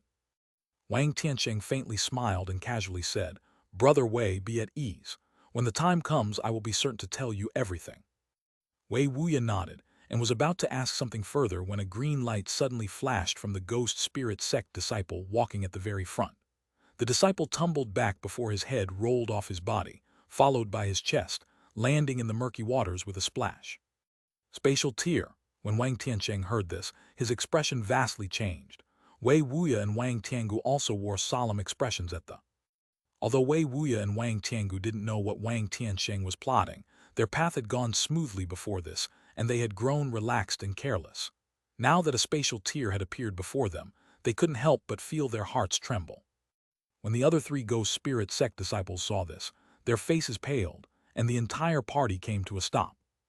Wang Tiansheng looked at the corpse of the disciple killed by the spatial tear, and his expression wavered. During that moment, Wei Wuya closed his eyes and swept his spiritual sense around him before opening them once more. He expressionlessly shook his head and said, "This won't do. The spatial tiers aren't large enough to be sensed with spiritual sense." When Wang Tiangu heard this, he flicked his fingers several times, launching 5 fireballs in succession. 3 of the fireballs disappeared without a trace, while the other 2 exploded upon contacting the ground, leaving 2 large holes behind. Wang Tiangu said with a relaxed tone, "The spatial tier is very small and is only somewhat slanted. We'll be able to walk around it." With a gloomy tone, Wang Tiansheng muttered, "Although this spatial tier is small, who knows how many we will encounter the rest of the way. We don't have many lives to spare. According to what I know, there shouldn't even be any spatial tiers blocking our way.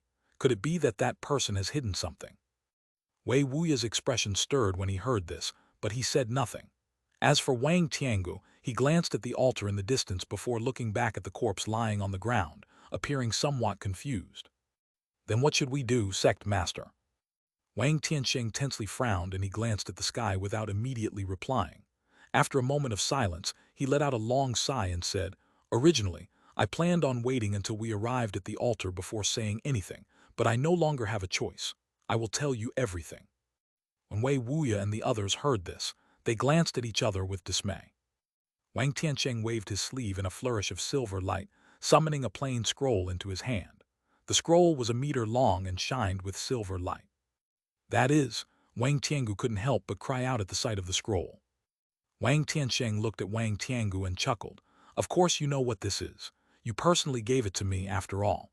Everything I know about the Spirit Ether Garden is from this scroll." When Wang Tiangu heard this, he was stunned.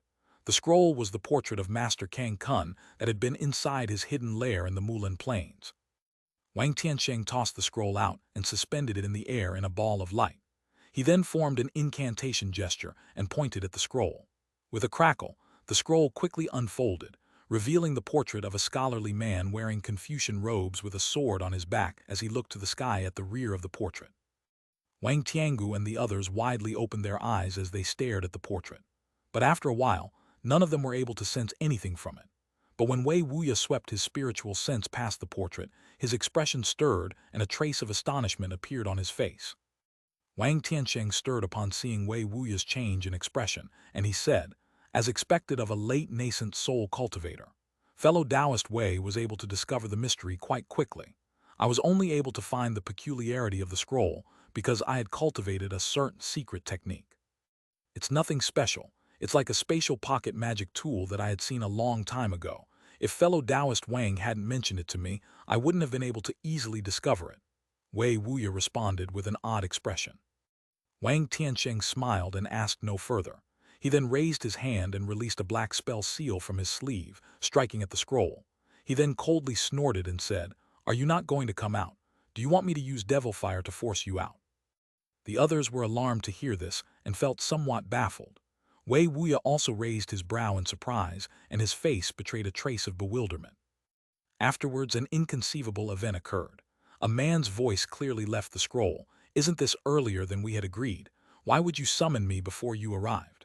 Now that you've called out to me in front of so many people, do you want to call off our deal?"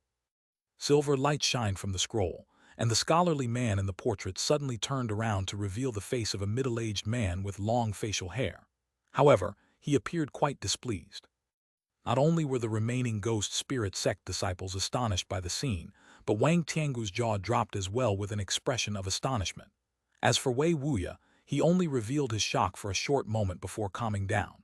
He then stared at the portrait with a pensive expression. Wang Tiansheng snorted, "Didn't I repeatedly ask you if the route you gave me was completely safe? There was an invisible spatial tier here that slew my sect disciple. When I walked this path, it was completely safe. How could there be a problem now?" The portrait's lips moved to rebuke him. "Then explain this." The Ghost Spirit Sect Master sullenly glanced at the disciple's corpse that laid near the invisible spatial tier. The portrait paused for a moment and muttered to himself before fading away from sight. Then, in a flicker of light, an azure screen of light appeared in front of them. Soon after, a sphere of green light shot out from the curtain of light and transformed into a silhouette of the scholarly man from the portrait. His body appeared incorporeal as if he were made entirely of light. The light was so faint that it was almost as if the image could be blown away with a single breath. Wang Tiangu's mouth dried and he uttered with shock, "How should I address you? Could it be you are truly Master Kang Kun? How were you able to maintain your soul past your lifespan and exist until now? The time I can emerge from the scroll is limited. If you have any questions, ask your sect master. I will be taking a look at the spatial tier." The scholarly man didn't pay any attention to Wang Tiangu's shock and looked in the direction of the spatial tier. He faintly frowned and spat out a ball of gray light from his mouth. With a bang, the ball of gray light was consumed by the spatial tier. The scholarly man appeared baffled at the sight of this. "How strange!" The scholarly man's surprise soon disappeared and he calmly said, "In the past, there were no spatial tiers here. It seems to be a rare newly formed tier. You don't need to be too worried about it as it is merely a matter of coincidence. I will be returning now." Whoosh! His figure disappeared and the ball of green light flew back into the scroll, as if unwilling to spend any more time outside than absolutely necessary. The scholarly man's silhouette disappeared in the blink of an eye, much to the astonishment of everyone nearby. Wei Wuya paused and said, "Sect Master Wang, is that person truly Master Kang Kun? Since this person only has a little bit of essence remaining, he can't pose much of a threat, regardless of how fearful he may have been in the past.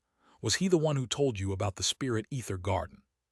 Wang Tiansheng's face had relaxed when he heard that the spatial tier was something that had newly appeared.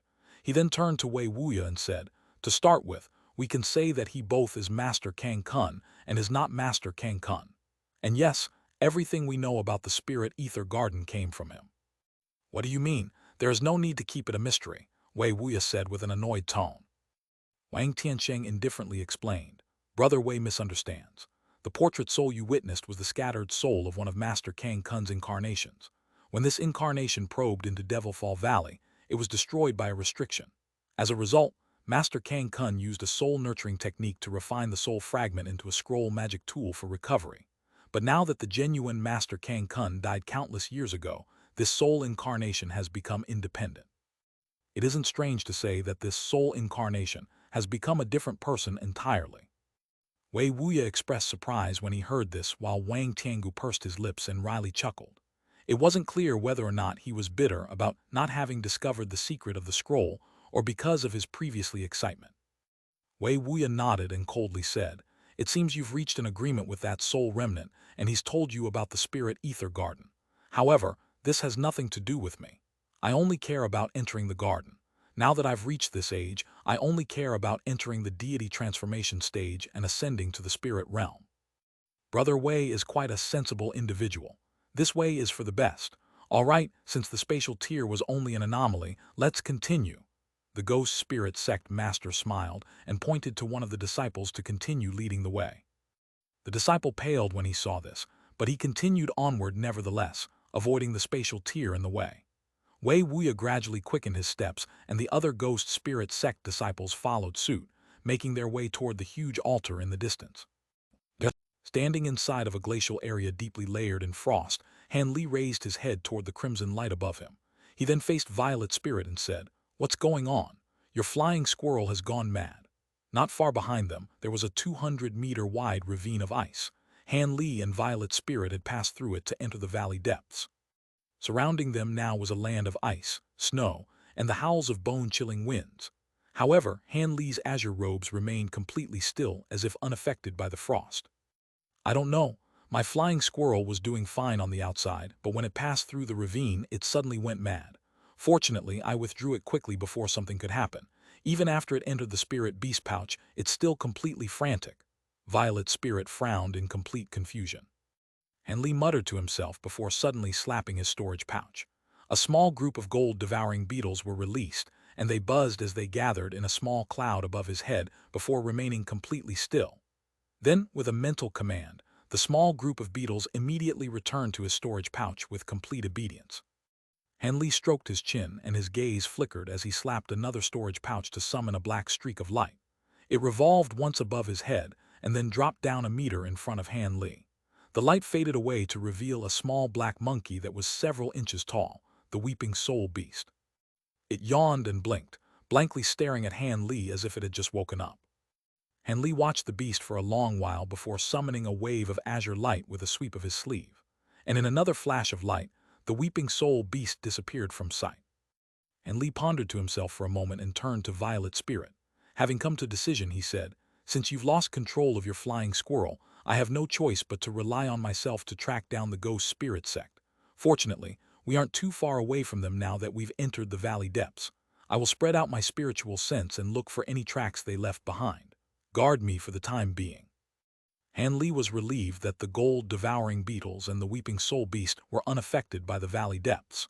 But this might have been expected as they were far from ordinary, being top-ranked exotic insects and a fearsome beast variant, respectively. Of course, Han Li couldn't have known that Marquis Nanlong's eternal flight orioles were also unaffected by the valley, unlike the Mulan spirit birds and Violet Spirit's flying squirrel. The cause behind this had something to do with a secret that lay hidden in the valley depths. Violet Spirit bit her lips and helplessly said, "Then all we can do is rely on Brother Han's abilities." Han Li nodded and promptly sat down cross-legged. With his eyes closed, his body began to brilliantly shine with light as strands of qi occasionally floated in the air. Violet Spirit waited at the side, her clear eyes staring at Han Li's expressionless face. To tell the truth, she felt some unclear and unknown emotions towards Han Li. It wasn't entirely accurate to say that they were only good friends, and she had felt some delight when Han Li became dumbfounded upon seeing her true appearance. She definitely couldn't be considered his confidant either. Although she had gone through many trials and tribulations with Han Li until now, he had never truly laid his heart bare to her, as if intentionally increasing the distance between them. It seemed he had no intention of taking things any further.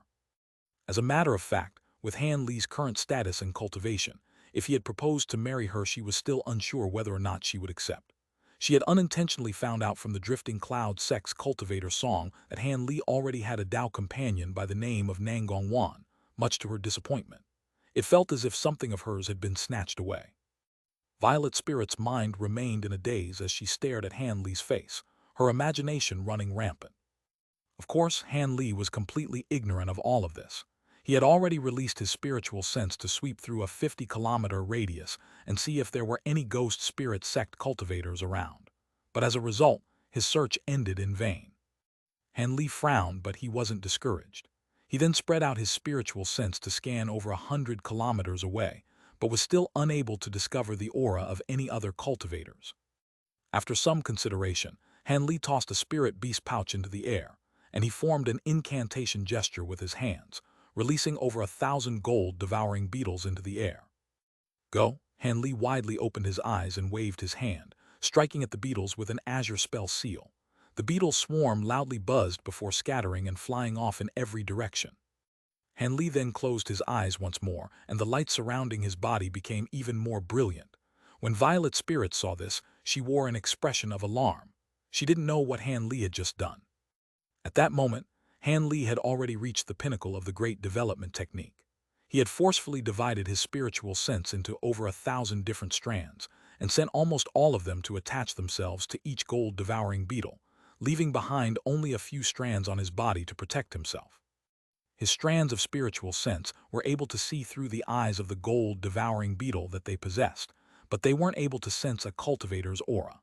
The beetles had begun to spread out and look for traces of cultivators that might appear. Of course, there were beetles that came across a spatial tier or became trapped in a restriction, but this didn't pose much of a threat to something that lacked physical form such as a strand of spiritual sense. Whenever a gold-devouring beetle met a mishap, the attached spiritual sense strand would abandon its host and return to Han Li's body, but there still were times where these strands were either destroyed or trapped. When this occurred, Han Li decisively severed his connection to those strands and turned his attention elsewhere. But for each strand of spiritual sense he lost, he couldn't help but grow pale. Fortunately, his spiritual sense was beyond powerful, and he was able to withstand these losses without much harm and recover quickly. With these 1,000 gold-devouring beetles swarming the sky, Han Li eventually found a clue leading to the route that the Ghost Spirit Sect took moving forward. He immediately commanded all of his gold-devouring beetles to return. Once the last gold-devouring beetles returned to their pouch, Han Li opened his eyes with a cold smile. "We're going, I found their trail." With that said, Han Li stood up and flew through the sky in an azure streak of light.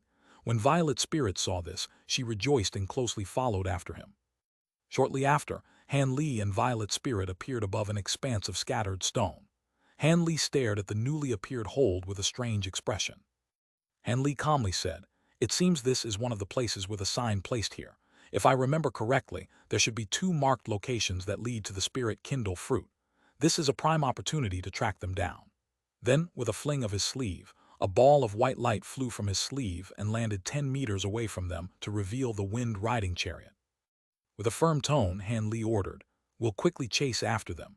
You fly far too slowly, so climb into the chariot. We'll only be able to catch up to them if we fly several times faster than we do now." "Several times faster? There are too many spatial tiers in the valley. Isn't it too dangerous?"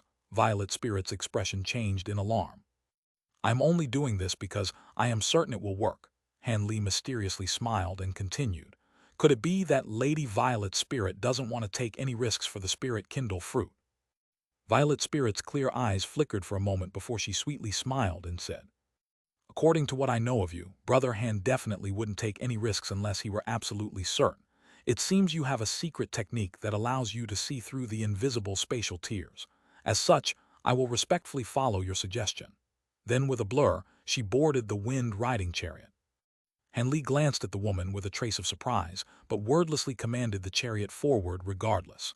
In the blink of an eye, the chariot tore through the air in a streak of white light and flew through the passage. According to Han Li's predictions, it would take less than half a day of traveling across this wasteland before they caught up to the party of Ghost Spirit Sect disciples. When Han Li and Violet Spirit finally caught up to them, they saw that Elder Zhang's party was encountering some mishaps. Due to a mistake of a Ghost Spirit Sect disciple, a nearby ancient restriction had been activated, and they were currently occupied with trying to save themselves. With Han Li's spiritual sense and caution, Elder Zhang wasn't able to discover any trace of them. Rather, Han Li was able to use his powerful spiritual sense to observe them from a distance without detection. Han Li clearly felt that the spiritual chi fluctuations of the ancient restriction weren't very strong. With their mid-nascent soul stage Elder Zhang, the Ghost Spirit Sect cultivators wouldn't be trapped for long. However, this small period of delay was a golden opportunity for Han Li to gain distance on them. Han Li urged the wind-riding chariot forward and steeled his heart, veering off the original route. Not long after, he avoided several spatial tiers on the way and left the Ghost Spirit Sect cultivators far behind. With Violet Spirit by his side, the two arrived at a sparkling emerald-green mountain range. Han Li's mind stirred when he saw it, and he ordered the wind-riding chariot to slowly come to a stop. "It should be here. Do you see the mountain that resembles a flying bird? That's the sign." Violet Spirit spoke with a tone of excitement upon seeing the mountains. At that same moment, she couldn't help but look in Han Li's direction.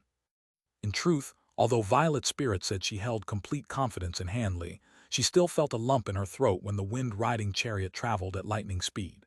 It came as a surprise to her that Han Li's route was completely safe. They had avoided any spatial tiers or ancient restrictions that may have laid along the way. Completely unbeknownst to her, Han Li also felt quite lucky. While he was able to see through spatial tiers with his bright-side spirit eyes, it was quite lucky that they hadn't activated any ancient restrictions on their way. With that thought, Han Li narrowed his eyes as he stared at a peculiar mountain in the distance. The direction that the bird beak pointed should be the location of the final mark leading to the spirit kindle fruit. While Violet Spirit waited, she saw that Han Li was mulling over his thoughts. She hesitantly proposed, "Brother Han, will we not set out now? How about we destroy the mountain before we go?" According to the Jade slip, the location of the final mark should be in a desert around 500 kilometers away from the mountain. Is that right? "That's right. What does Brother Han mean?" Han Li calmly said, "It's quite simple. Even if we destroy the mountain, they will still able to see the damage was recent and know it was where the sign was located. And since the last location is the neighboring desert, it will only be a matter of time before they find it. The only method to buy us more time would be to place down an illusion formation covering the mountain to make it appear completely ordinary. In this way, they will miss the sign." Brother Han's words are quite reasonable, but it will be a problem setting up an illusion formation large enough to cover the entire mountain and powerful enough to escape the spiritual sense of a nascent soul cultivator. Could it be that Brother Han is an expert in illusion techniques as well? Violet Spirit asked him with a tone of bewilderment. Han Li chuckled and said, "I'm not skilled in illusion techniques, but I have someone that is." Then with a casual wave, a streak of white light shot out from his sleeve. In a brilliant flash, a gorgeous white-clothed woman appeared. "Greetings, Master," Silvermoon curtsied to Han Li as soon as she appeared. Who is she? Violet Spirit couldn't help but cry out in alarm upon seeing Silvermoon appear. This is Silvermoon. Consider her a subordinate of me. Han Li gave a vague answer before pointing to the mountain. Silvermoon, do you have a method of placing an illusion formation around the mountain in a short amount of time? Silvermoon respectfully replied, with Master's illusion formation tools and my illusion techniques, it should be possible. However, my illusions aren't powerful enough to reliably escape the notice of a nascent soul cultivator's spiritual sense. Also, my illusion techniques won't last as long as a spell formation. It will only last 2 days before fading away. After some consideration, Han Li slapped his storage pouch and took out 2 glowing sets of spell formation tools. He handed them over to Silvermoon and said, "That's fine. Start setting it up. It will be fine however strong it may be. 2 days will also be enough." "Yes, Master." Silvermoon took the spell formation's tools and began her work. At that moment, Han Li was looking at the bird-shaped mountain, and a cold glint appeared in his eyes. He rolled his hands and then raised one, releasing an azure sword streak that was over 30 meters long. It assumed the shape of a flood dragon and coiled once around the mountain before shooting back to his body with a roar. The bird-shaped mountain suddenly became to crumble. The bird head and the wings instantly collapsed to rubble, carving out an ordinary shape from the mountain. Violet Spirit stared at the mountain, dumbfounded. Although she knew that her abilities couldn't hope to compare to Han Li's, it was quite alarming that he was able to exert such amazing might without even summoning a magic treasure.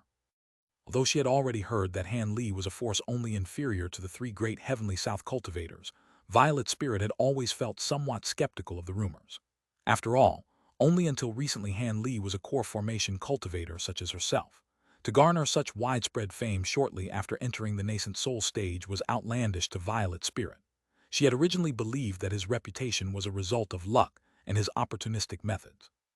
As Violet Spirit was awed by his display of might, Silvermoon had already flown to the cut mountain and began to place down the spell formation tools. Silvermoon acted quickly, and in the time it took to finish a meal, she was already done.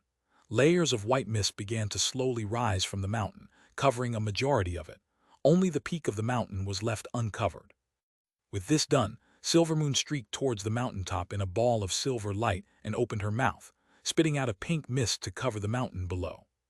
As Silvermoon continued to envelop the mountain in mist, the mist quickly faded away as soon as it left her mouth. Not long after, an astonishing scene occurred. The mountain's surroundings distorted, causing it to completely disappear with a verdant forest in its place. Han Li nodded with satisfaction. In an underground hall thousands of kilometers away, Marquis Nanlong and Lu Weiying were sitting cross-legged at separate corners of the hall. They were commanding their magic treasures to continuously strike at the brilliantly shining magic treasure despite the treacherous dimming light. The Buddhist characters floating on the barrier were originally the size of a grain, but now they had grown to the size of a fist. They wandered across the barrier's surface in a solemn display. Outside the golden barrier, a white wind dragon, a golden streak, 2 blue water pythons, and a dark green ring were continuously striking at the surface of the light barrier. Each strike caused the light barrier to faintly tremble in flashes of light. By this time, Marquis Nanlong's and Lu Weiying's faces appeared completely pale. This was to be expected. They were unceasingly consuming their magic power without interruption, and had overdrafted their vitality to continue attacking with their magic treasures. They were already cursing at the formidable durability of the Sanctuary Guardian formation. It wouldn't be an exaggeration to say that they would have to risk their lives in order to break through this Buddhist spell formation. Although the two had suffered great damage to their vitality, the barrier was also about to reach its limit. As such, the two gritted their teeth and continued to persevere as they cursed in their hearts.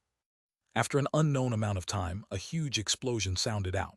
Immediately after, Lu Weiying stood up and shouted with delight, "It's broken! Broken! Finally, our effort has borne fruit." The golden barrier covering the table, along with the talisman characters that floated around it, instantly disappeared. When Marquis Nanlong saw this, he rejoiced with excitement as well. Soon after, the two took a thorough look at the treasures and medicines that had laid behind the barrier. As the two were particularly cunning individuals, neither of them immediately took action as their heartbeats suddenly sped up.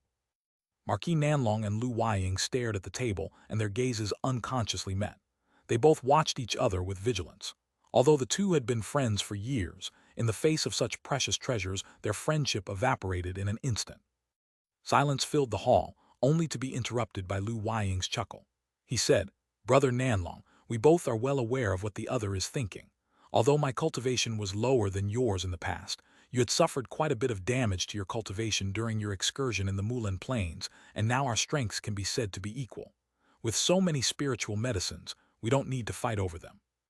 It would be best to split them evenly, rather than to have this end in mutual destruction." Marquis Nanlong glanced at the most eye-catching treasure on the table and said, "I also agree with what Brother Lu is saying. Although we will divide the spiritual medicines evenly, I only want the alms bowl. You can have the other treasures. How about it?"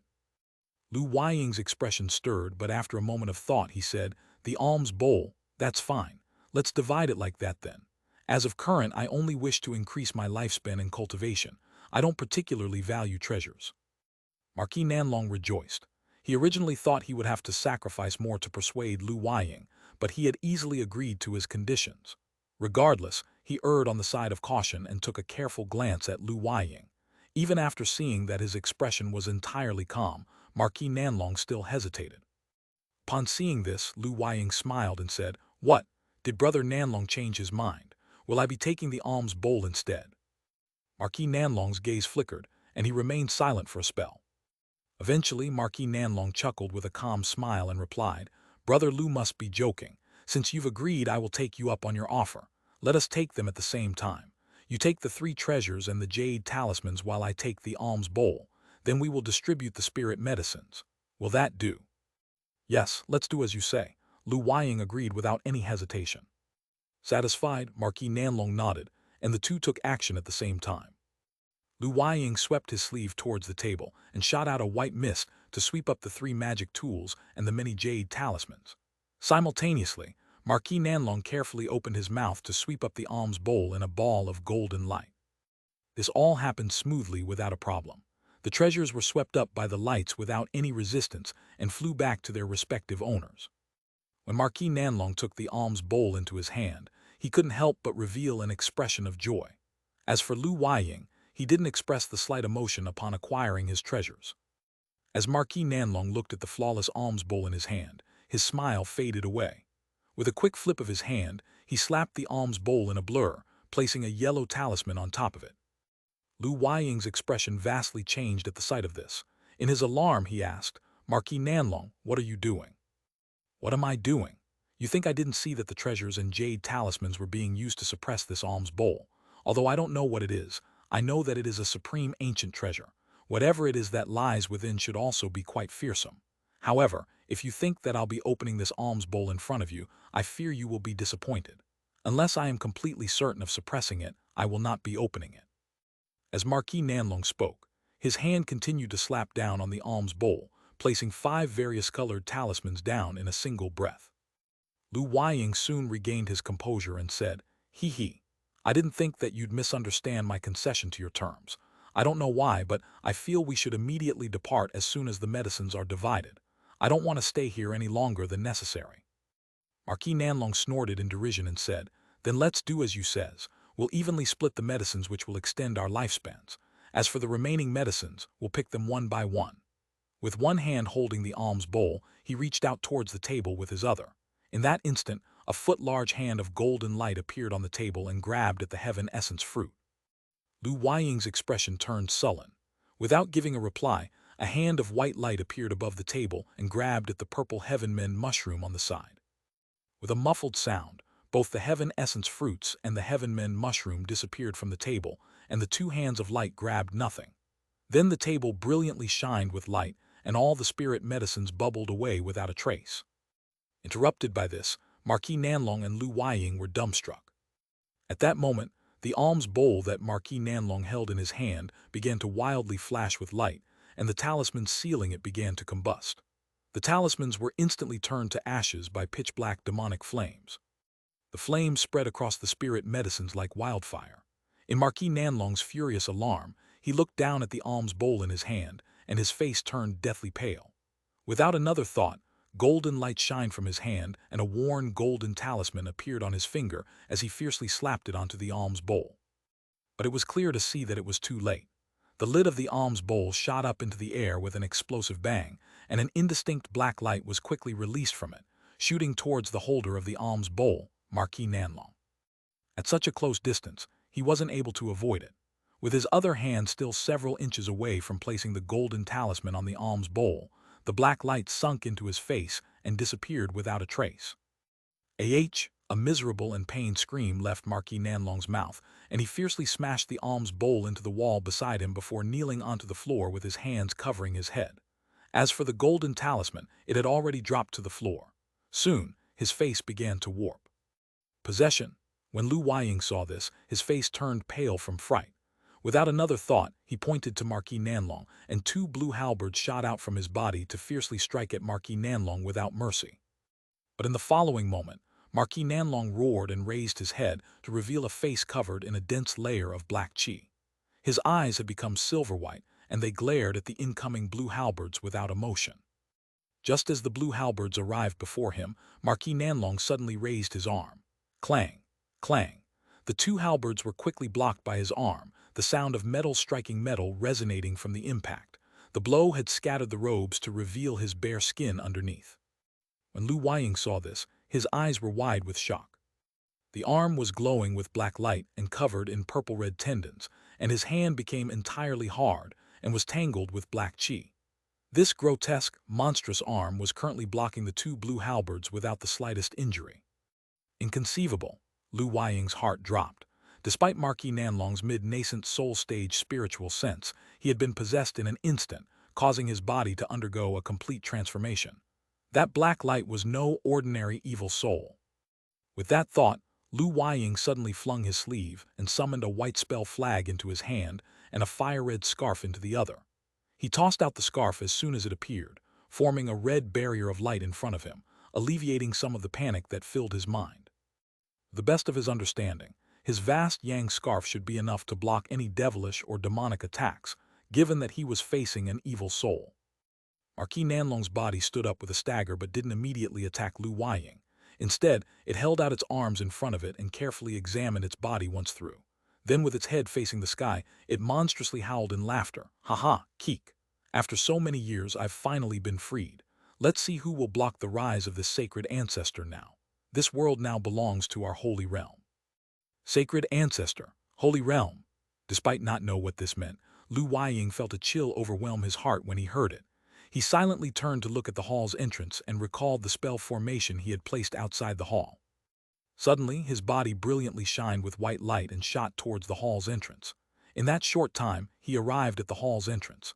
But as soon as he rejoiced, a silhouette blurred in front of him, a huge bang appearing in its wake. Lu Weiying felt a blow of huge strength resonate through his vast yang scarf and blow him back deep into the hall. Like a rag, he crashed flat against the wall and sank a meter deep into it. Although a barrier of light protected him, he felt a thunderous tremble shake through his back, and his body became completely numb.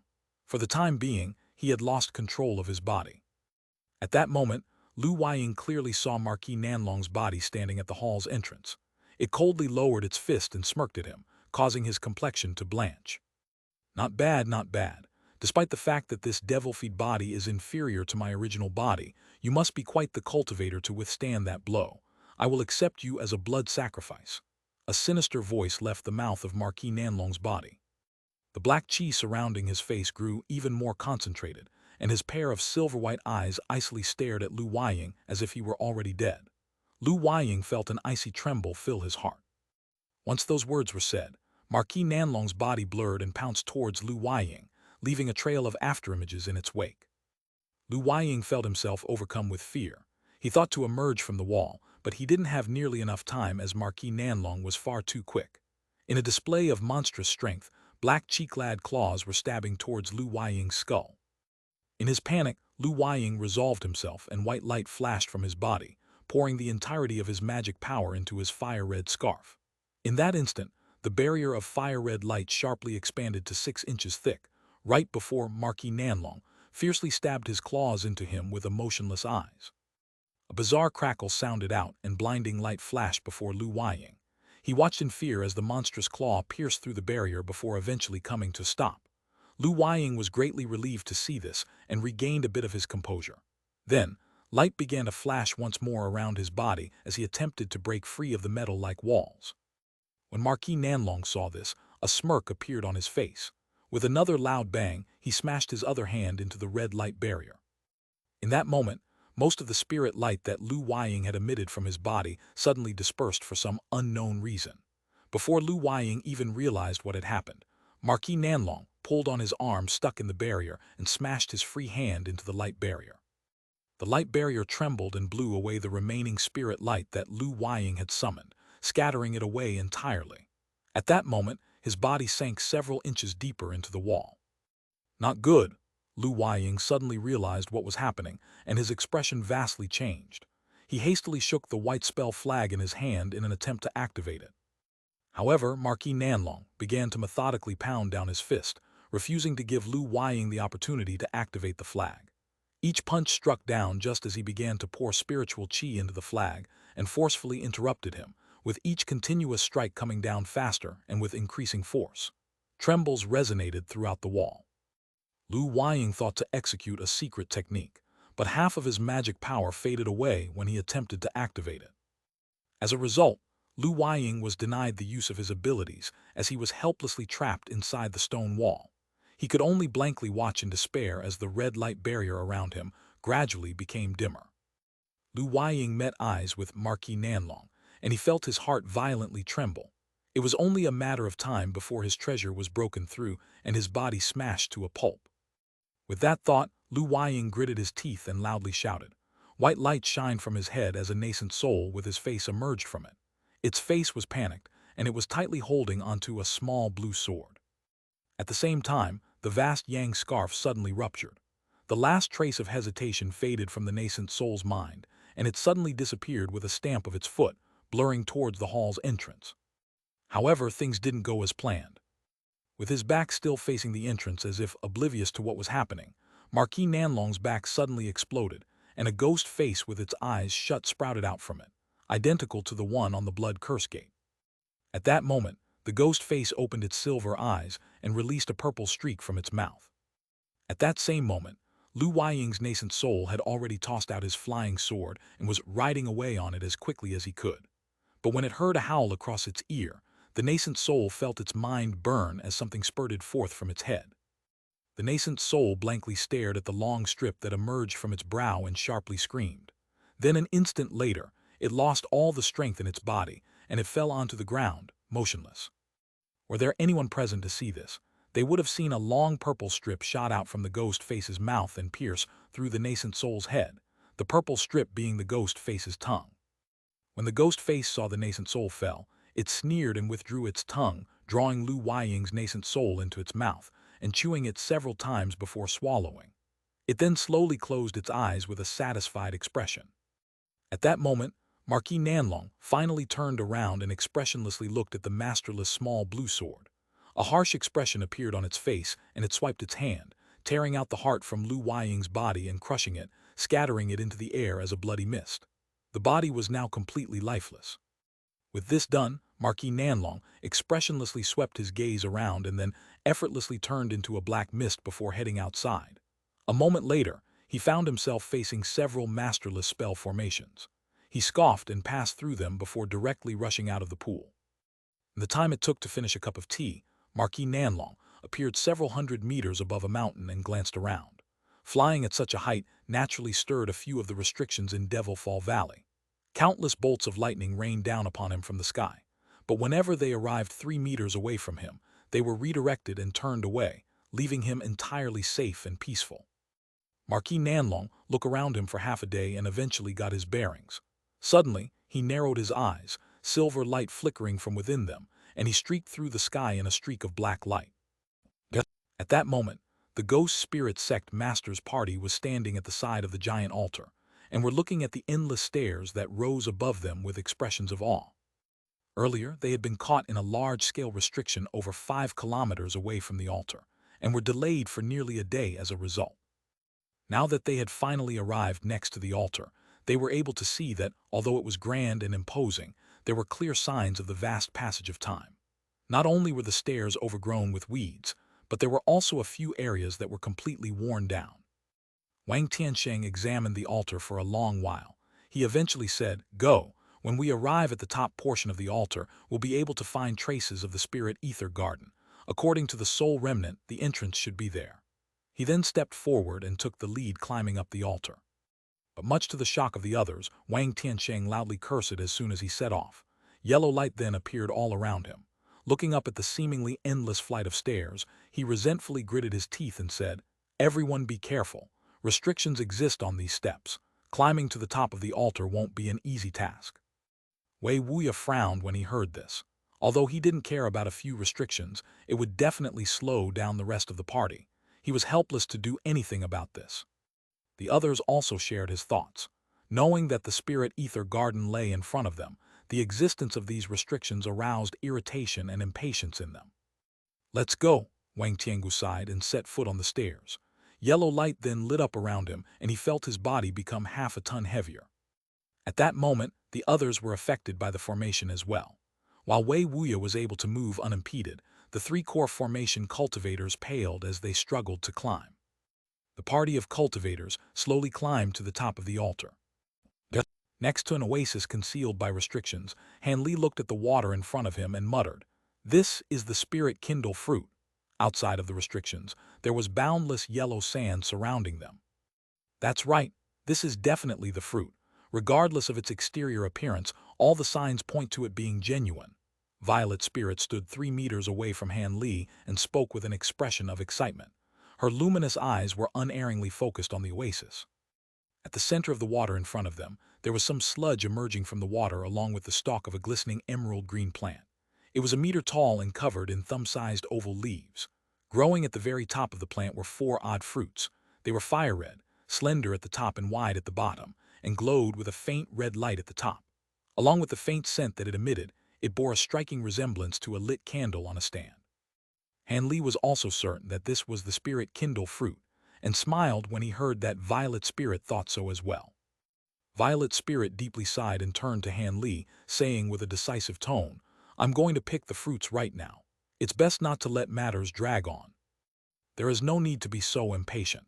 Since the plant has existed here for so many years, it is possible that there is something guarding it, or it would have already been consumed, even with the illusion formation protecting it."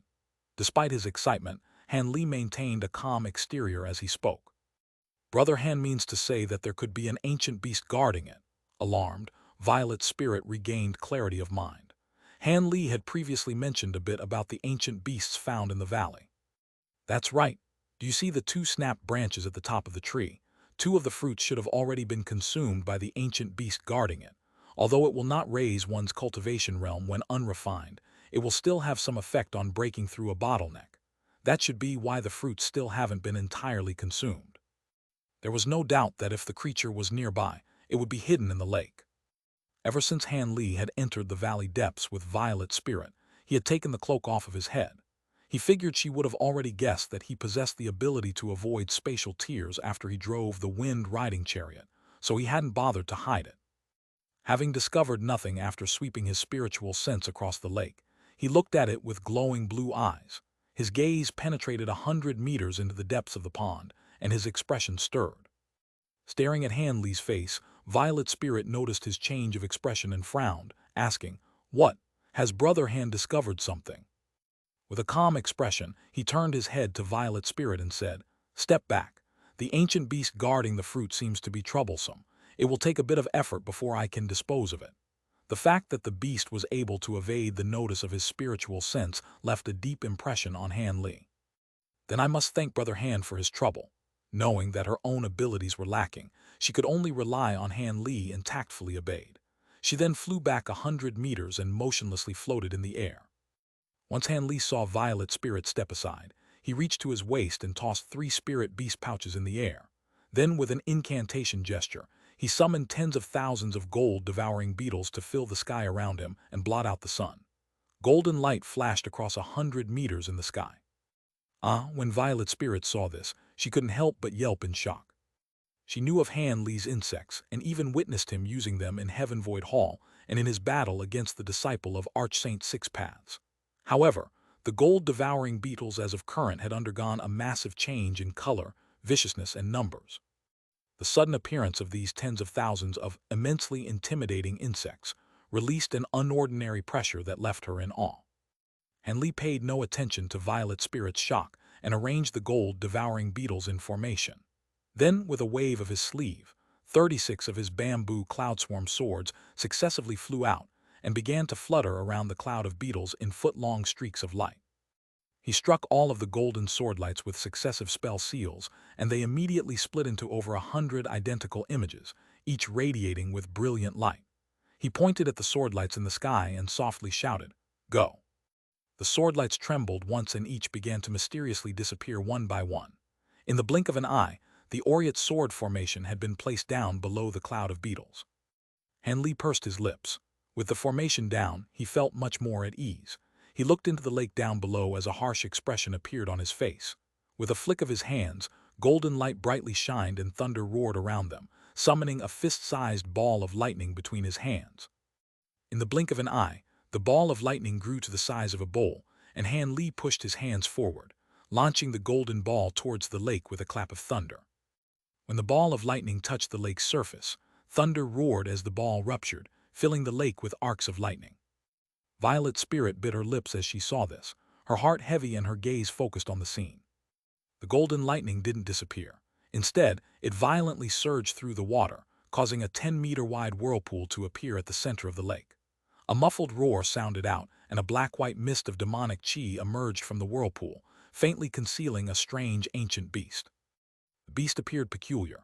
It had a soft, jet-black body that was over 20 meters long and filled with bumps and holes of varying size.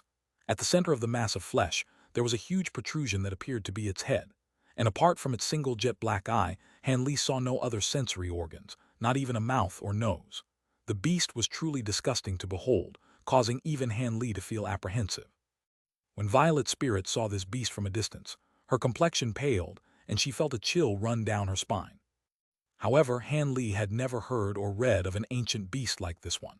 He couldn't help but glance at Violet Spirit, but she simply responded with a bitter smile. It was clear she didn't know either. Facing something that he didn't recognize, Hanli decided it would be best to deal with it as quickly as possible rather than to slowly probe it and allow it to unleash its attacks. He promptly waved his hand and struck the insect swarm above with a spell seal. Suddenly, the buzzing of the insect swarm filled the air, and they quickly condensed at their center, forming a huge golden cloud that moved to cover the ancient beast. When the ancient beast saw this, it knew that things were far from good. Its body expanded and deflated, releasing a strange green liquid from the holes on its body towards the golden cloud and filling the air with a fishy scent. Hanli frowned, but his brow soon relaxed. The green liquid didn't have any effect on the gold-devouring beetles and didn't harm them in the slightest. The cloud of beetles moved down to envelop the beast, but the black-white chi that surrounded its body obstructed the beetles from moving any closer to it. However, it wouldn't last long. The beast's mind trembled with fear. The countless beetles were doing their utmost to devour the black-white chi that took it countless years to cultivate. It tried to flee by submerging itself in the water, but Hanli was already prepared for this. He pointed to the water and summoned a walnut-sized blue fireball at his fingertip, then launched it with a flick. Crackle, the fireball ruptured in a display of blinding blue light. A cloud of icy blue chi quickly spread from the explosion, covering the lake in a thick layer of ice as it spread. In the blink of an eye, the blue lake turned into a huge block of ice. The ancient beast's plan to escape into the water came to a halt. Instead, it bounced off of the ice and became filled with even greater terror. It then attempted to fly away with the golden beetles surrounding the black-white chi that covered it. Just as it traveled to the lakeside in a blur, a flicker of golden light suddenly appeared in an empty space. A fine golden thread had flashed towards the ancient beast. A small chunk of jet-black flesh was then ripped off, sprinkling the beetle cloud with blood. The golden thread had instantly cut through the black-white mist that protected the beast and cut off a small portion of its body. With the gap in its defenses, countless golden beetles swarmed through the opening and covered the ancient beast's body.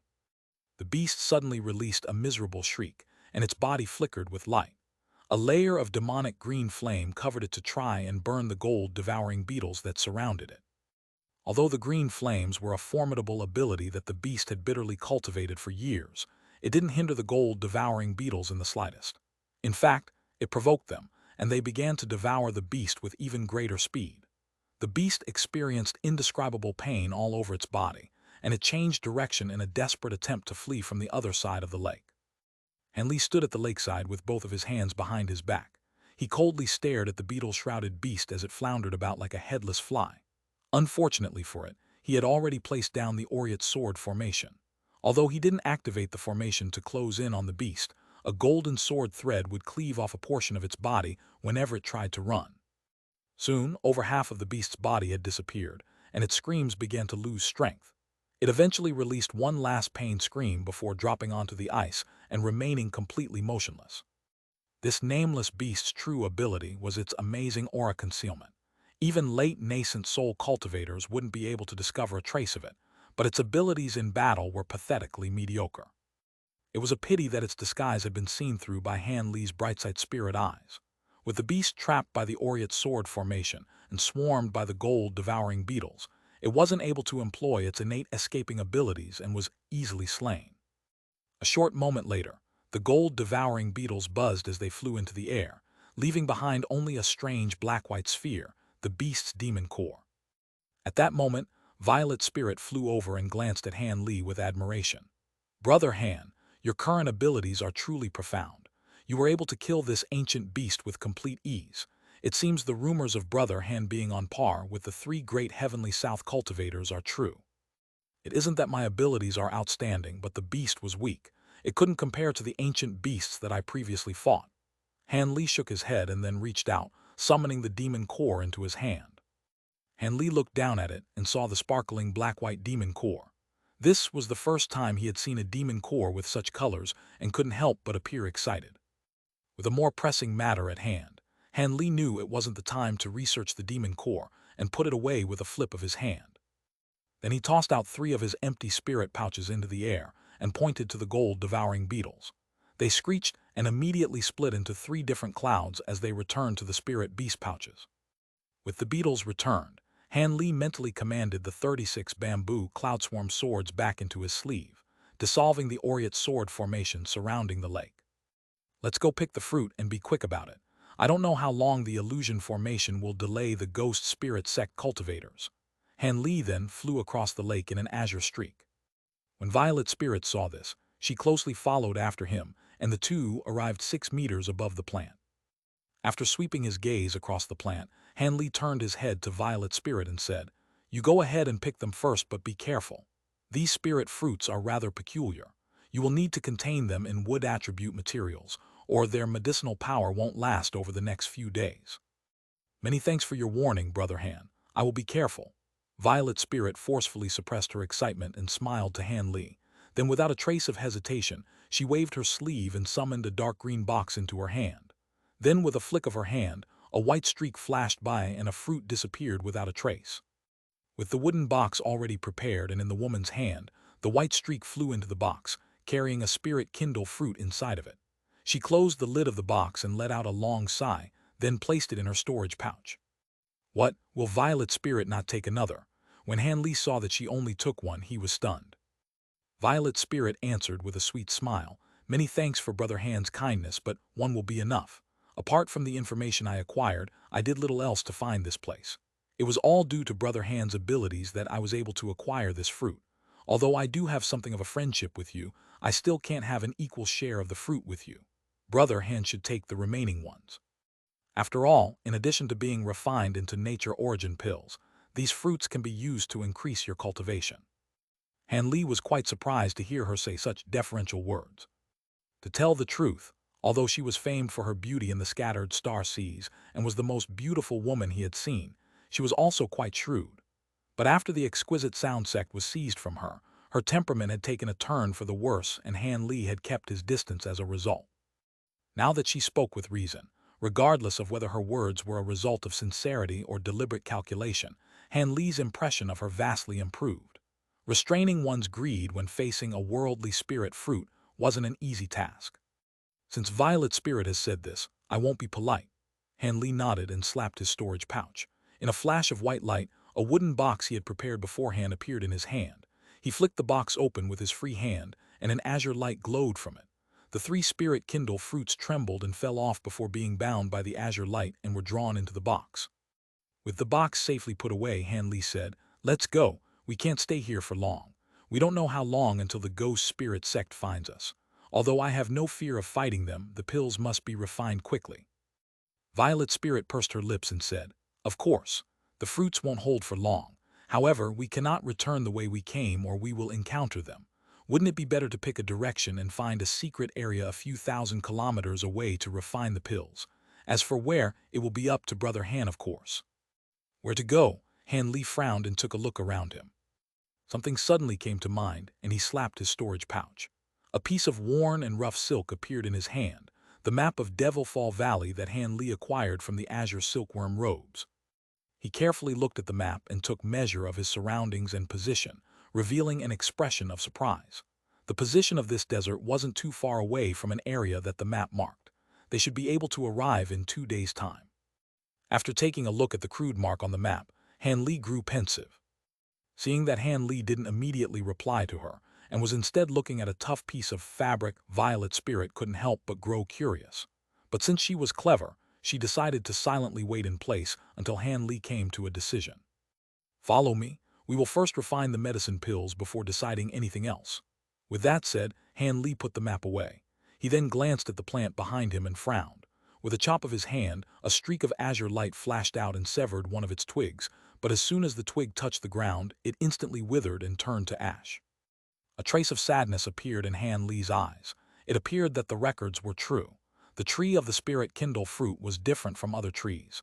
It was one of the few spirit roots that were incapable of being moved. Any attempt would result in the tree's immediate death.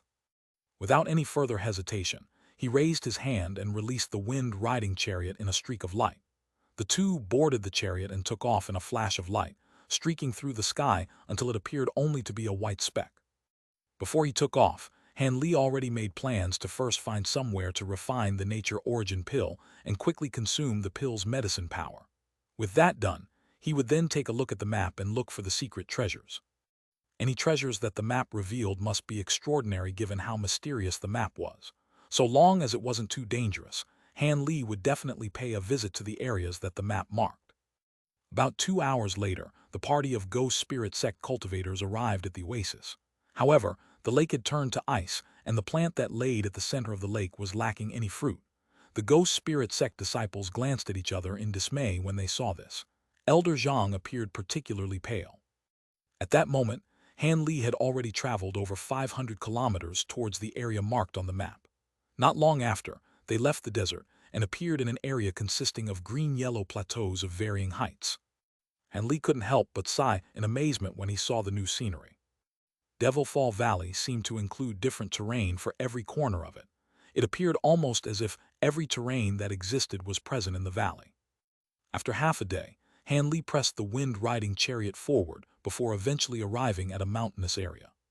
Seeing that these mountains weren't very tall, Han Li traveled 100 kilometers deep into the mountain range and eventually stopped above a small, ordinary mountain. Han Li floated at low altitude beside the mountain and said, "Fellow Taoist Violet Spirit, we've arrived. We will refine our pills separately. I've already swept my spiritual sense around here, and there shouldn't be any ancient restrictions or spatial tiers here." Violet Spirit glanced around and immediately replied with a smile, "Many thanks, Brother Han. Then I will set off first." Then she flew off to a nearby mountain and began to create her own hidden cave residence in preparation to refine her medicine pills. When Han Li saw her disappear into her mountain, he blurred towards the wind-riding chariot. Standing 10 meters away, he clasped his hands in an incantation gesture and waved it towards the chariot. Once it shrank and returned to his sleeve, he flew off to a small mountain in front of him. Soon, Han Li had carved out a simple cave residence with 10 of his flying swords. He arranged a small-scale spell formation outside of its entrance before walking into the cave residence. He even put 8 core formation grade puppets to stand guard at the cave's entrance to ward against surprises. Finished, Han Li finally felt at ease and entered a secluded room. He tossed his storage pouch in the air and pulled out the many materials he had prepared for the nature origin pill with his spiritual sense, spilling them onto the floor in a white mist. Soon after, Han Li summoned the wooden box that contained the spirit kindle fruits, along with a unique azure cauldron, both floating in front of him. Han Li squinted as he stared at them and deeply sighed before sitting on the ground. Although this would be the first time he would refine the nature origin pill, he had received masterful attainments in pill refinement techniques, and he was already prepared for the task at hand. Additionally, Han Li had made particular preparations for his journey to Devil Fall Valley. Not to mention his multiple spirit kindle fruits, he also had plenty of extra supplementary materials for the nature origin pill, allowing him to fail a couple of times without consequence. As for whether or not Violet Spirit would be able to refine the Spirit Kindle fruit into the nature origin pill, Han Li wasn't entirely sure. She had never revealed her pill refinement techniques in front of him. However, since she only took one spirit fruit, she seemed confident in her success. With that thought, Han Li focused his gaze on the small cauldron twirling in front of him. He opened his mouth and blew out a stream of nascent flame. It coiled once around the cauldron before entering its center and igniting it with roiling flames. The nascent flame twinkled within the small azure cauldron and released scorching waves of heat, quickly raising the temperature of the room. A cold glint twinkled in Han Li's eyes and he raised his hand, striking the small cauldron with a spell seal. Then, with a slight ringing sound, azure light rose from the cauldron and flew around it, causing the cauldron to float in the air. With this, Han Li pointed to a square jade box, and it silently opened to reveal a somewhat flat and round pitch-black stalk several inches long. Han Li stared at the stalk for a moment and waved his hand at it, summoning it out of the box and holding it in the air 3 meters from him. He then pointed at it and cut off a fifth of the stem in a flicker of blue light. As soon as he swept his sleeve, an azure cloud of light flew out and tossed the severed stem piece into the small cauldron. Following this, he struck the remaining piece with a spell seal and sealed it back up in the box. Han Li paid no further attention to it and pointed to a long wooden box, opening it to reveal the stalk of a glistening green spirit herb. He used swordlight to chop off a small chunk for the cauldron, same as he did for the previous ingredient. Han Li then continued to sever off the appropriate quantity of various materials and dropped them into the cauldron in accordance with the formula of the nature origin pill. Eventually, it was time to use the spirit kindle fruit, and Han Li cut off a fourth of the fruit before placing it into the cauldron. Han Li then pointed to the floating cauldron and firmly closed the lid on it, shutting it tight. Han Li took a breath before beginning the next part of the refinement process. He opened his mouth and spat out a stream of azure nascent flame, enveloping the cauldron in roaring flames and further increasing the temperature in the room. Staring at the small cauldron, Han Li continuously flicked his fingers, launching spell seals towards it one after another. Not long after, peals of thunder began to ring out from the cauldron, growing ever louder. Han Li frowned when he heard this, and he began to intermittently form different hand gestures. As a result, the rings of thunder also began to change in volume, soft one moment and deafening the next. Han Li's expression stiffened as blue light flickered in his eyes, examining what was happening inside the cauldron. Han Li remained completely still and emotionless as time slowly passed by. As Han Li was focused on pill refinement, the Ghost Spirit Sect Master's party had finally climbed to the top of the giant altar in the basin. It was unknown why the ancient cultivators had placed such strange restrictions on the altar steps, where they would experience an increasingly greater burden on their body as they grew closer to the top. As a result, the party had slowed to a crawl when they reached the middle section, taking them an entire day before they were able to reach the top compared to the 4 hours it took them to reach the middle section. They even had to rest for half a day along the way in order to recover their magic power.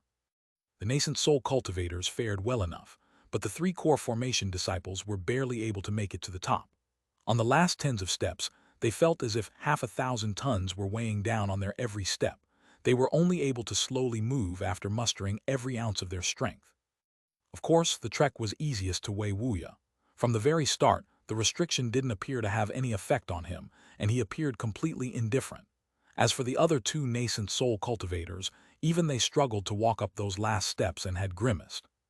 Of course, Wei Wuya's effortless appearance throughout the restrictions left a deep impression on Wang Tiancheng, the Ghost Spirit Sect Master, and he couldn't help but think even more highly of him. Although the party of cultivators had differing cultivations, Wang Tiancheng made an effort to also walk to the peak of the altar without stopping. As soon as he arrived at the top, he suddenly felt the immense pressure completely disappear. As for the Ghost Spirit Sect disciples, they sighed with relief when they finally arrived at the top. Although they had protected their bodies with light, they still felt their entire bodies ache under the pressure as if they had the bodies of mortals. It had been an experience they hadn't felt in ages. Rarely would a cultivator ache from the stress of walking. Wang Tiangu and the other nascent soul cultivators didn't pay any notice to this and were instead glancing around. The top of the altar was over 300 meters wide and constructed of sparkling white jade bricks.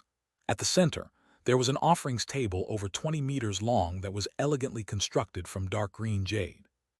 In addition to the offerings table, there were 4 30-meter-tall stone pillars at each corner of the altar. The stone pillars were densely engraved with talisman characters and spells that appeared ancient and profound. There were stone Qilin statues at the top of the pillars that were uniquely carved with lifelike detail and glowed. These few items were all seen in the blink of an eye. Wei Wuya didn't notice anything noteworthy about these items and frowned before taking a glance at Wang Tianxiang. The sect master was staring at the sky with his hands behind his back, as if he were looking at something interesting. Wei Wuya grew curious and followed his gaze towards a crimson expanse in the sky. There was an area of low altitude that was glowing with various lights. Apart from the strands of light that stemmed off of it, there was nothing out of the ordinary about it. "Clown Master Wang, we've arrived. Where is the entrance to the Spirit Ether Garden?" Wei Wuya bluntly asked. Wang Tianxiang calmly replied, "Don't be impatient, fellow Taoist Wei. The entrance to the Spirit Ether Garden is hidden by a restriction. The method to dissolve it is only known by the soul in the scroll. We will have to call out to him." Wei Wuya's expression stirred. "So it was like that. You've made an agreement with Master Kang Kun's doppelganger." Wang Tianxiang chuckled and said, "Fellow Taoist Wei is quite smart. I did come to an agreement with him. Please be patient, I'll call on him." He reached his hand into his sleeve and took out a silver-white scroll. Wang Tiangu's expression stirred, and he silently walked over. In that moment, Wang Tianxiang unfolded the scroll, and a ball of silver light flew out, materializing the image of a Confucian scholar. "Not bad, this is the place. I didn't think there'd truly be a day that I returned." The materialized soul of Master Kang Kun's doppelganger looked around with excitement, paying no heed to any of the others nearby. Wang Tianxiang coldly stared at the Confucian scholar and said with an emotionless tone, "As agreed, I have brought you to the altar. It is time for you to fulfill your end of the deal and open the passage to the Spirit Ether Garden. You've already placed me under your restrictions. Could it be that you're afraid I'll cheat you? The entrance to the Spirit Ether Garden is above the altar, true, but the restriction is quite odd. I'll be needing to personally open the way." With that said, the Confucian scholar raised his head to the sky and placed his hands together, summoning a gray fireball into his hands. He flung it to the sky with a wave of his hand, striking the rainbow light only for the fireball to strangely vanish. The scholar nodded when he saw this and turned to look at the stone pillars around him. Not wanting to waste time, he promptly said, "Fellow Taoists, if you pour a bit of spiritual power into the 4 stone pillars, it will allow me to continue with dissolving the restriction." Once that was said, the nascent soul cultivators exchanged glances with one another. Wang Tianxiang hesitated for a moment before he sullenly said, "Fine, let's do as he says. You 3 disciples head for the stone pillars. Junior Marshal Brother Wang, I'll have to trouble you to take over the last one." "As you bid, sect master." The 3 disciples promptly obeyed. As for Wang Tiangu, he walked towards a stone pillar without hesitation. Under the command of Wang Tianxiang, the 4 reached out to their respective stone pillar and slowly poured spiritual power into them, passing the spiritual power into the stone statue at its peak. Not long after, the 4 stone pillars released strange cries and slightly trembled for a moment. The Qilin statues on top began to glow with light, and their eyes began to shine crimson as if they were alive. When Wei Wuya saw this, he wore an apprehensive expression. He seemed to remember something similar to what he was seeing in front of him, but he couldn't remember it. As for the Ghost Spirit Sect, he simply watched this scene without a sound. Suddenly, the Qilin statues slowly raised their heads and opened their mouths to reveal glowing rainbow light within them, as if something were about to shoot out. At that moment, the Confucian scholar began to move. He raised his hands and flicked his fingers, striking at each of the 4 Qilin statues with a single gray spell seal. Suddenly, the light in the statues' mouths pulsed, and they fired beams of rainbow light into the sky. They met to form a 3-meter-wide ball of rainbow light. The space surrounding the ball of light began to distort and ruptured with a world-shaking explosion. Blinding rainbow radiance covered the altar for a time, and astonishing spiritual chi fluctuations shook the world around them. A perilous situation emerged before them. Even Wei Wuya's expression grew unsightly, once he felt the strength of the spiritual chi fluctuations. The others unconsciously took several steps back and began to circulate the spiritual power within their bodies in preparation to defend themselves. Fortunately, this explosion was rather short. In the blink of an eye, the rainbow light disappeared and the spiritual chi scattered. The cultivators saw this and resolved themselves to look at the sky. Wei Wuya's complexion paled. He turned his head to the Confucian scholar and icily said, "This is the so-called entrance to the spirit ether garden." 300 meters above the altar, a crescent arc of light appeared in the sky. The arc of light was white, 100 meters wide and over 1,500 meters long. It appeared to be a huge spatial tier. However, it was concealed by some kind of unknown restriction. Despite the 3 powerful nascent soul cultivators present, none of them were able to sense its existence. Could it be that this was the entrance to the spirit ether garden? Despite the vast abilities these nascent soul cultivators possessed, even Wei Wuya couldn't gather the courage to enter the spatial tier that laid before them. As the incisiveness of a spatial tier wasn't something that a cultivator could block, Wei Wuya was enraged. The Confucian scholar glanced at those before him and said, "The spirit ether garden was a pocket that laid between the spirit realm and our mortal realm. If we wish to go there, we will naturally need the assistance of this spatial tier. With a bit of warping, the spatial tier becomes the entrance of the spirit ether garden. Be at ease, I won't have you all rush through it. There is another method we can try for the time being. However, there is a bit of danger involved. Even I only have a 70% likelihood of making it through. As for the core formation cultivators, their strength is lacking. If they go, it will only be sending them to their deaths." Wang Tiansheng, the ghost spirit sect master, wore an unsightly expression. "A 70% chance of succeeding. You never mentioned this before." The scholar coldly smiled and said, "Would it have made a difference? Let alone 70%, you would have made an attempt even if there was only a 20% chance of success." A cold glint shined in Wang Tiansheng's eyes. He then raised his hand and produced a crimson command medallion. "What are you doing?" the Confucian scholar loudly yelled as he flew back in panic. Silently, Wang Tiansheng waved the command medallion, and it brightly glowed with crimson light. The Confucian scholar suddenly screamed and fell onto the ground. At the same moment, crimson talisman characters appeared on his limbs and wandered across his body without end. A soul fright curse. Wang Tiangu couldn't help but tremble in shock at the sight of this. Even Wei Wuya wore a strange expression at the sight of this. Wei Wuya stared at the Confucian scholar rolling on the ground and indifferently said, "This is the soul fright curse, one of the ghost spirit sect's secret curses. I've heard that this secret technique is more ruthless than other soul restriction techniques. Cultivators placed under this curse could have their souls scattered at a mere thought from their caster." Wang Tiansheng turned to him with a beaming smile and chuckled, "Fellow Taoist Wei is truly experienced. That is indeed the curse. The sole remnant of Master Kang Kun's doppelganger seems to believe that he is the genuine, rivalless Master Kang Kun. How dare he not recognize the mercy of others? It is only natural for me to discipline him." Wei Wuya nodded and said nothing further. Regardless of the memories the soul may possess, it couldn't be allowed to run rampant. The Confucian scholar was currently subjected to immense torment. Each time the crimson talisman characters flickered across his body, he trembled and rolled on the ground with his head held in his arms, his expression contorted in agony. After the time it took to finish a meal, the Confucian scholar's materialized form began to grow indistinct. It was only then that Wang Tiansheng waved the command medallion once more and put the torture to an end. With unquestionable authority, Wang Tiansheng said, "You should have learned your lesson by now. Even if you have Master Kang Kun's memories, you are nothing but a remnant soul now. Do anything foolish again, and I won't let you off so easily. I do wish to enter the spirit ether garden, but I will not be led by the nose. Don't worry, so long as you sincerely lead the way, I will do as we agreed." "I understand. I will now open the passage." Green light flickered from the Confucian scholar, and his form stabilized once more, his face wearing a calm expression. Wang Tiansheng was greatly surprised to see the Confucian scholar recovering so quickly his composure. Just as he narrowed his eyes and thought to say something else, the Confucian scholar began to glow with green light and slowly flew towards the spatial tier above. Wang Tiansheng interrupted himself before the words left his mouth. After all, opening the path to the spirit ether garden was more important than disciplining the soul remnant.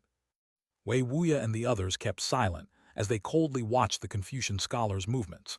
It was unknown how he could open a passage for them through this fearsome spatial tier. The scholar came to a stop 60 meters away from the spatial tier and raised his head towards it. With an odd expression on his face, he spat out a ball of green light that contained a pitch-black thumb-sized pearl that continuously swirled as it floated in the air. With the pearl released, the Confucian scholar's complexion turned deathly pale and his figure became dim. It appeared that the pearl carried a majority of his soul power. In spite of his weakness, the Confucian scholar forced himself to point at the pearl and shout, "Go!" The pitch-black pearl immediately shined with light and shot into the air. When Wang Tianxiang saw this, he wore an expression of amazement. Just what will this achieve? As the other cultivators watched this with shock, the pearl arrived 10 meters away from the tier and was being dragged inside. In a flash of white light, the spatial tier's surroundings distorted and the pearl disappeared without a trace. For a time, the spatial tier appeared completely ordinary and without change. But suddenly, the Confucian scholar's figure blurred downward as he wore a sullen expression, increasing the distance between himself and the spatial tier. Wei Wuya and the others were stunned. Before they realized what he was doing, the spatial tier suddenly released a muffled rumble. Then the center of the tier began to flicker with green light, quickly expanding into a 3-meter-wide ball of blinding dark green radiance. A sharp hiss then sounded out from within the ball of light. With an emotionless face, the Confucian scholar dropped down to the altar and said, "Prepare your abilities. You will need to focus the entirety of your spiritual power into the green light in order to open the passage to the spirit ether garden." When Wei Wuya and Wang Tiangu saw this strange scene, they couldn't help but glance at each other with a trace of bewilderment. Wang Tianxiang pondered for a moment before coming to a staunch decision. "Let's just try it first and see if there is any effect." Wei Wuya frowned. He took another glance at the dark green light but didn't say a word. Wang Tiangu also raised no objections. The 3 nascent soul cultivators stood apart and formed hand incantations. They then raised their hands to the sky and shot several various colored beams of light from their hands into the dark green ball of light at the center of the spatial tier. This makes their profound cultivation obvious at a glance. The green beam of light Wei Wuya released from his hands was Bolthic, while the other 2 nascent soul cultivators were somewhat smaller. The 3 beams of light poured an immense amount of spiritual power into the ball of dark green light, and the sharp hiss it released grew louder. A moment later, the dark green light gradually turned jet black and began to form a pitch-black hole that was only a foot in diameter. It was a complete mystery as to where it led. When Wang Tianxiang and the others saw this, they rejoiced. This strange scene clearly displayed that the Confucian scholar hadn't deceived them.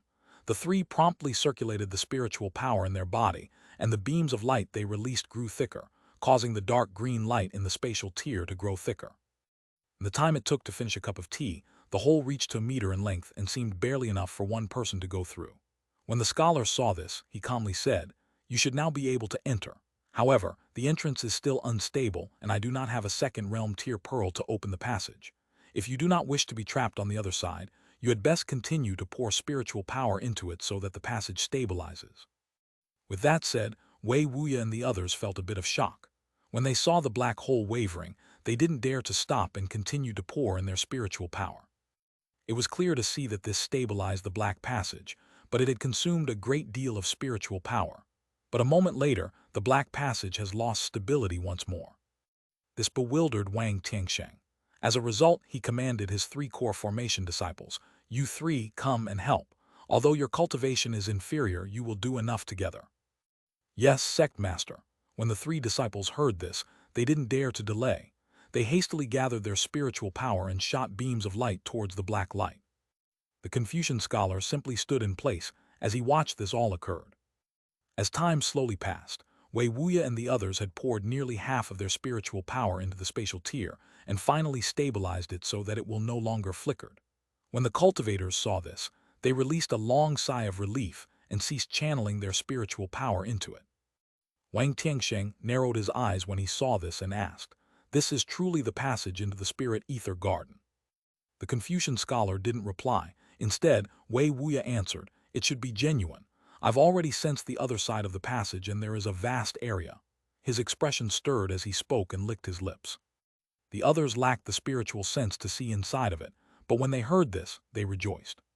Since Brother Wei has said this, it seems to be true. However, it is best to be careful. Let's test it first. Wang Tiangu forcefully suppressed his giddy excitement and waved his sleeve. A black mist with the silhouette of a small ghost was sent forward into the passage.